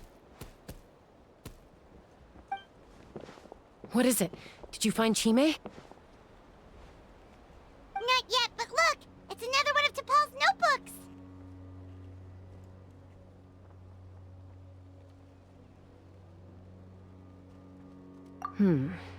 All right.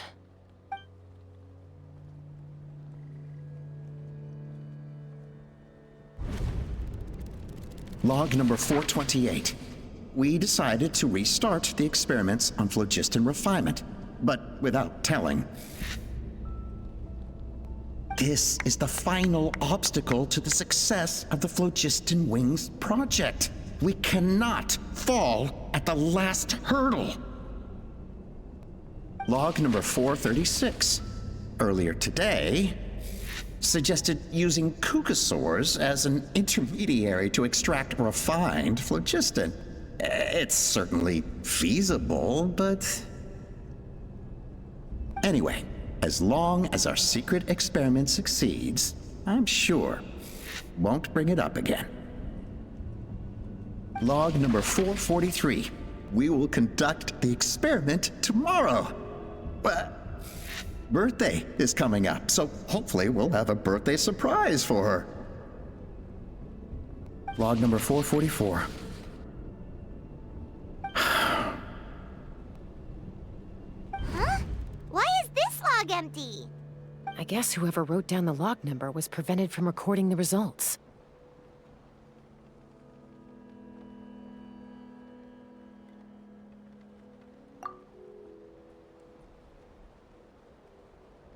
Log number 0. We lost many comrades in the accident. Among them are friends, lovers, and children. But we cannot stop now. We will keep their legacy alive and carry their dreams forward. As of today, we are scrapping the artificial refinement method. Instead, we will focus all our efforts on phlogiston extraction from live cucosaurs. They are arrogant beasts whose existence in the wild serves no one but themselves. Their true worth lies in their sacrifice for the sake of human progress. To facilitate our operations, we will gradually move the airborne workshop closer to the Flower Feather clan, even as we continue to expand it. All this we do to create a world where the skies are for all of humanity to share. All this we do to make T'Pol's dream a reality. Given the way this is written, not to mention the fact that the numbering has started over from 0, it kinda sounds like this is someone new. Does that mean that T'Pol's already... There's also a letter tucked in the end of the notebook. It's from Puma.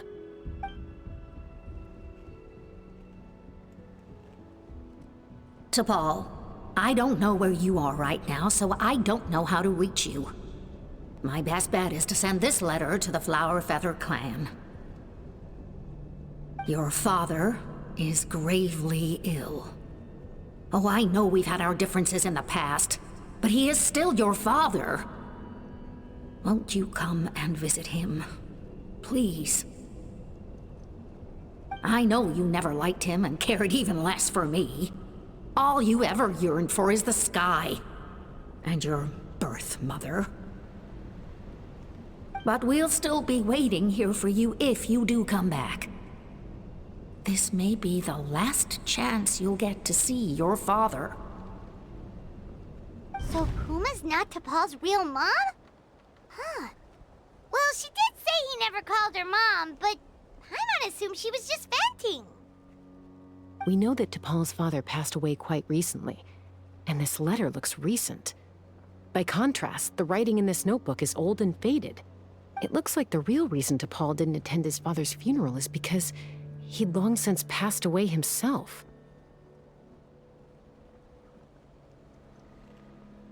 If we ask ourselves why this letter was sent to the Flower Feather clan, why Paul always yearned for the sky, and how he got his hands on a relic from the Cinder City, it all points to one answer.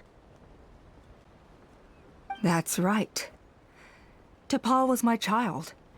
He was born during my days as a wingless wanderer. His birth gave me new hope. I wanted to become the kind of mother who spent her days as a valiant rider, soaring the skies. Not an aimless, wingless nobody. But his father wanted to settle down, to give his child a safe, sheltered life in his tribe. We fought about it constantly, until the love we once had for each other was gone. He started a new family, with another traveler who was also looking to return home. And I went back to the Flower Feather clan, alone.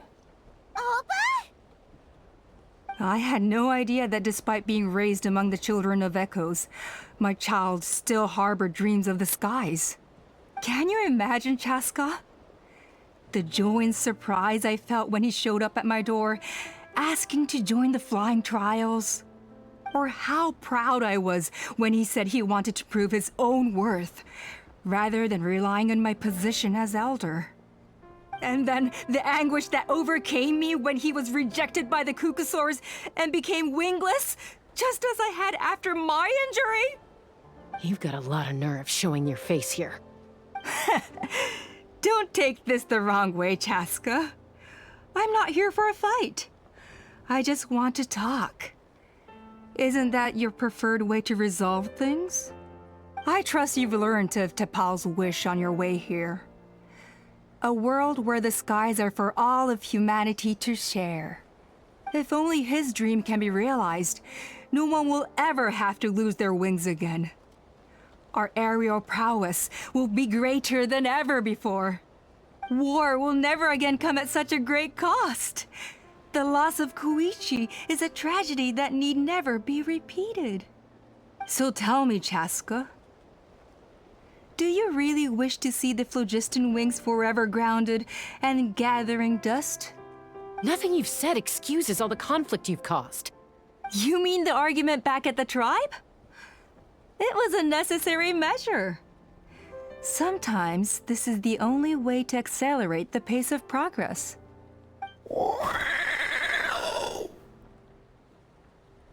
Is a mother harming her children when she coaxes them into swallowing a bitter pill? Of course not.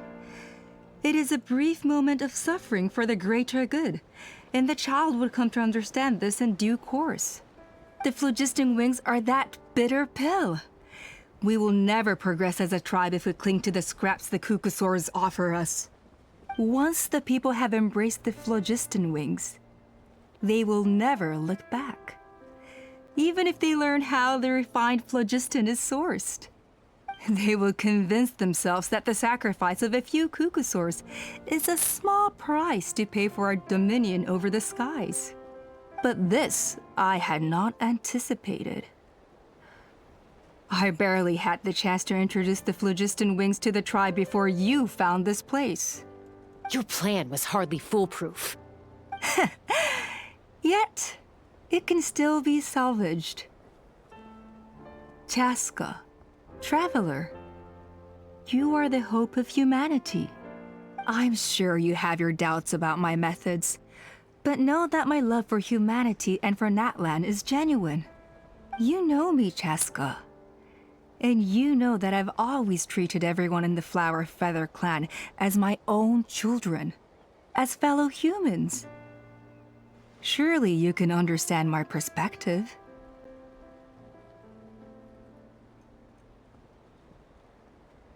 Hey, quit the quips! This is serious!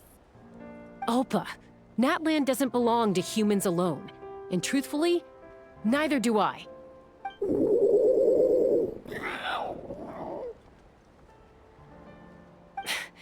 How many times has the Abyss invaded Natlan now?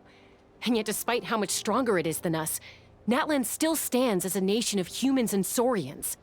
Peace imposed by force will crumble in a matter of days, because social bonds are what hold a civilization together. Weren't you the one that taught me that? And yet you would break the bond we share with our saurian companions to take more power for ourselves? That's as stupid as hacking your own arm off to use it as a club. They are wild beasts, driven purely by instinct. How could they possibly understand human social bonds? Ugh, how did someone like her ever become a writer? Ha!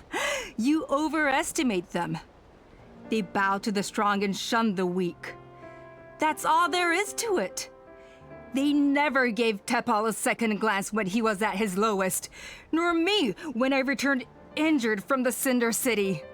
It's all about survival of the fittest for them. Plain and simple. They obeyed me once I proved myself stronger than them, but the moment it serves them better, they'll abandon me in a heartbeat. You're wrong, Alpa. They only reject the wingless because they don't want to fly anyone to their death. Chaska, I will promise you this. Only the unruliest wild cucosaurs will be used for phlogiston extraction. The ones who have nothing else to offer to humanity. Well, that's too bad.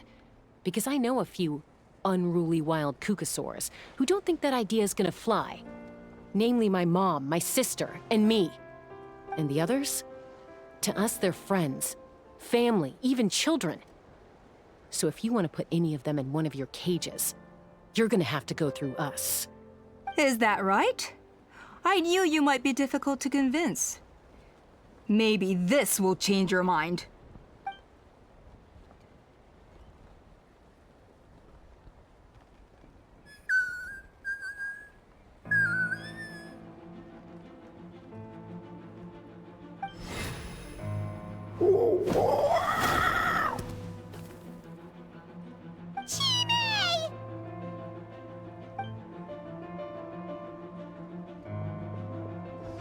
Alpa!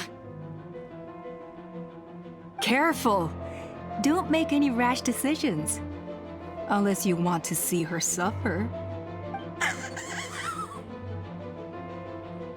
Oh no, that's one of the extraction cages! I told my subordinates to take control of the tribe while I was away. Luckily for them, our strongest warrior and our most powerful ally aren't there to stop it. Take control? What are you planning to do with Mutota and his supporters? Merely accelerate their inevitable downfall. They cannot stand in the way of progress forever.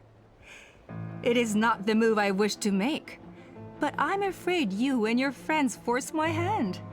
And since you insist on imposing me too, I have no choice but to keep you here until the dust has settled. So that's what you meant by I just want to talk. You never intended to negotiate. You just wanted to stall us. No, Chaska. I genuinely hoped I could win you over. You are the strongest warriors we have. Put down your weapons, and I promise you that no harm will come to this young Saurian. I just need you to stay here for the next couple of weeks or so, while my people consolidate their power. Then, I will give her back to you, and you'll be free to leave.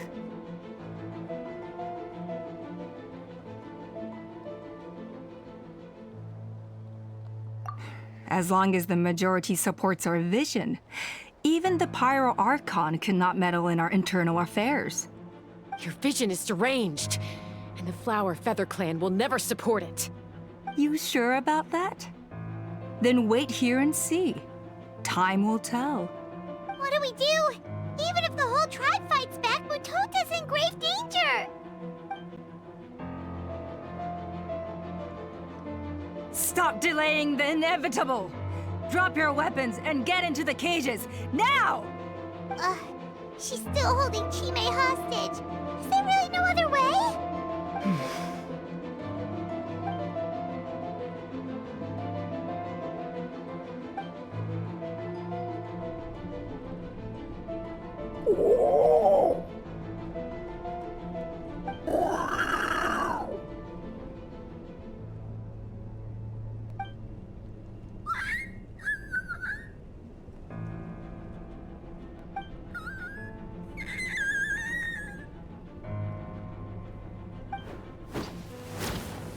Koya? Huh? What are you yapping about? Stand down. Drop your weapons, now! This instant! Ah! Ah! No! The relic!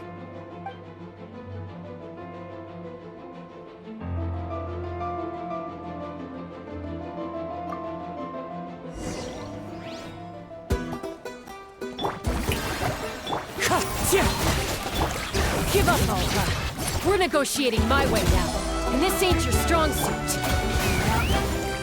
Hey, something's up with this relic!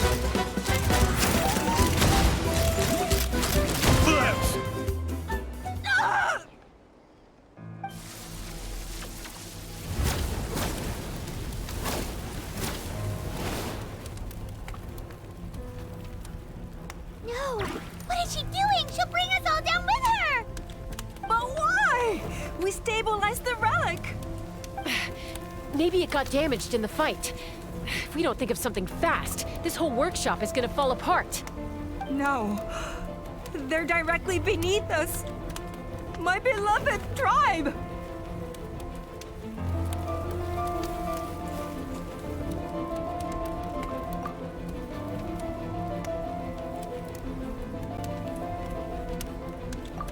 Okay,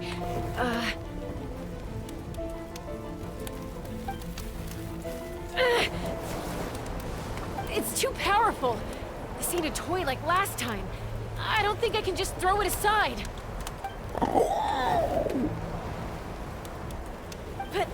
But we need to get it far away before it explodes. Then the tribe will be safe, and so will this workshop. Koya, remember when we were kids? Come on, let's take this thing high up into the sky.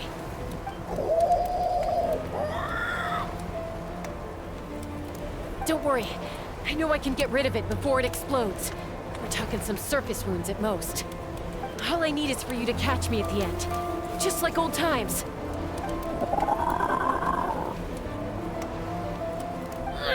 I can't hold it back anymore. We have to go! Don't be insane! Alpa! What are you... You're a fool, Chaska! Why would you choose such a risky solution? We cannot entrust the safety of our tribe to this wild Saurian! I'm the fool! You really think you can stand a better chance than me? Sure, it may be asking too much for an ex-wingless to escape the blast radius in time. But I can fly it a safe distance away, even if it's the last thing I do.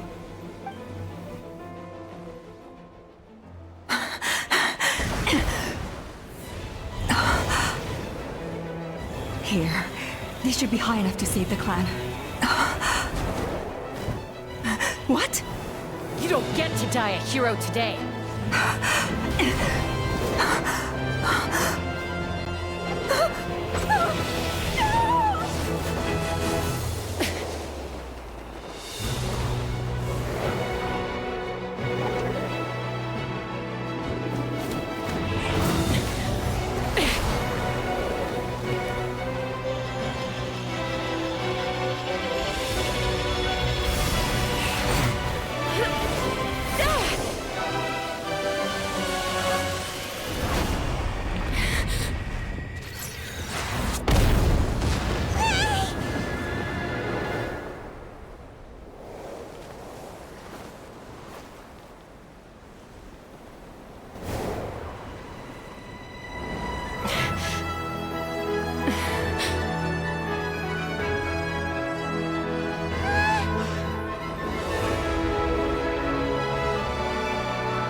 Koya, are you hurt?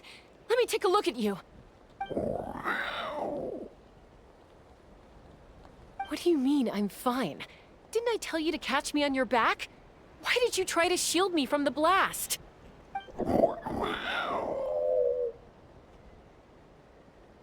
accident. Yeah, right. Seriously, you're as stubborn as ever. Chaska! Koya! How are things looking here?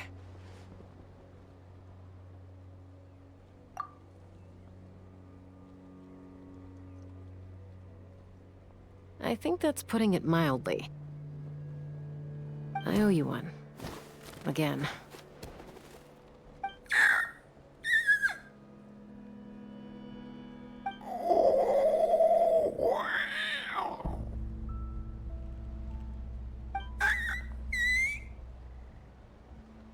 Oh, but be honest. Do you still think Kukasaurs can't form bonds? Mom, I'll figure out the refinement problem. I'll find a way. You don't need to worry about it. I just need some more time. That's all I ask. Please just trust me. Just this once.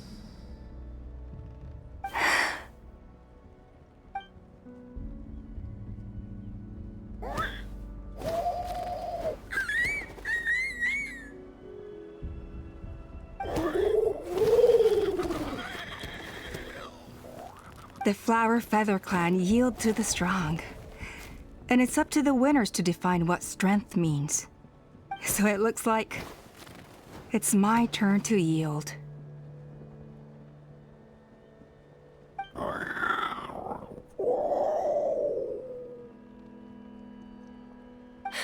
Koya! Koya!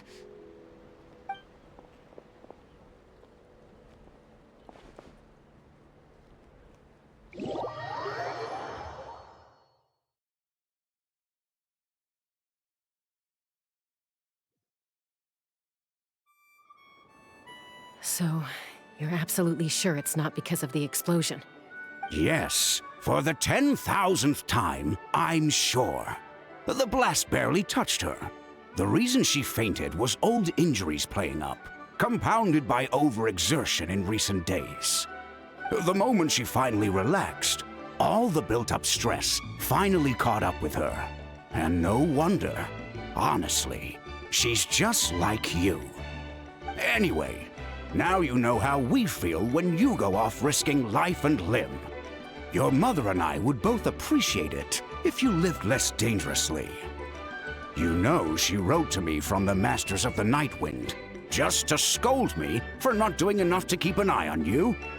If she wasn't so busy with work, you can bet she'd come back here and chew us both out in person. I'll find an opportunity to apologize to her. I promise. You'd better. No more avoiding us, okay? And don't get me started on all the checkups you've missed. Got it. Got it. Huh? Koya? You're awake. I'll go let everyone know. Hey, but we're not done talking. What are we gonna do with her, Even after everything that's happened, she still hasn't figured out how to start the conversation with you. She keeps saying, I don't think Koya has forgiven me yet. But if you ask me, she's the one who's scared to open up and have an honest conversation. For all her confidence, she's a very sensitive soul underneath. You'd think as a peacemaker, she of all people would know how to reconcile with her family after a falling out. She must have been a handful growing up. Thank you for being there for her. And of course, thank you for keeping her safe when you were up there in the sky. Koya, Uncle Cusco, we're here!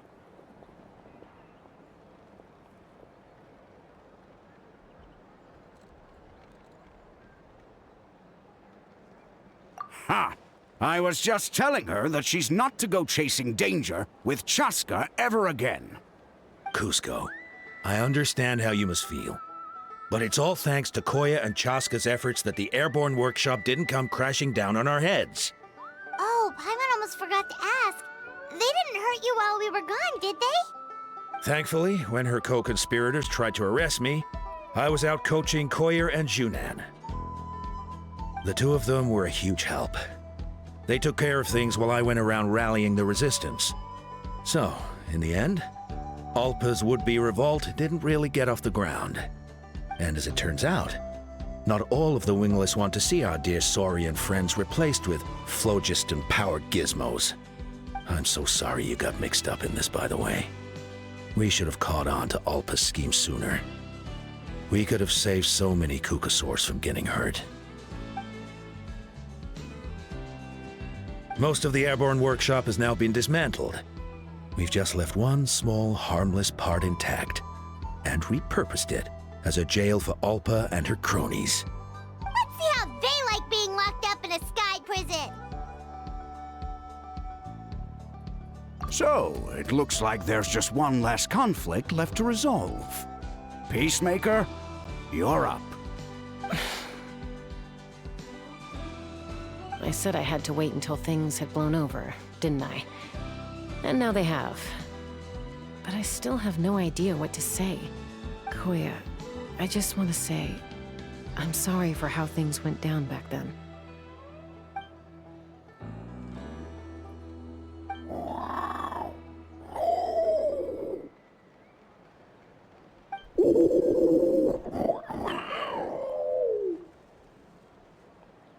Huh?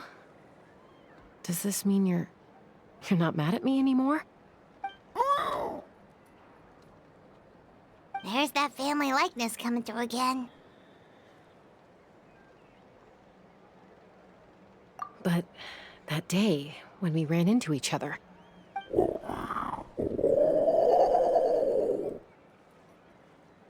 Huh? So then, when did you finally make your peace with it?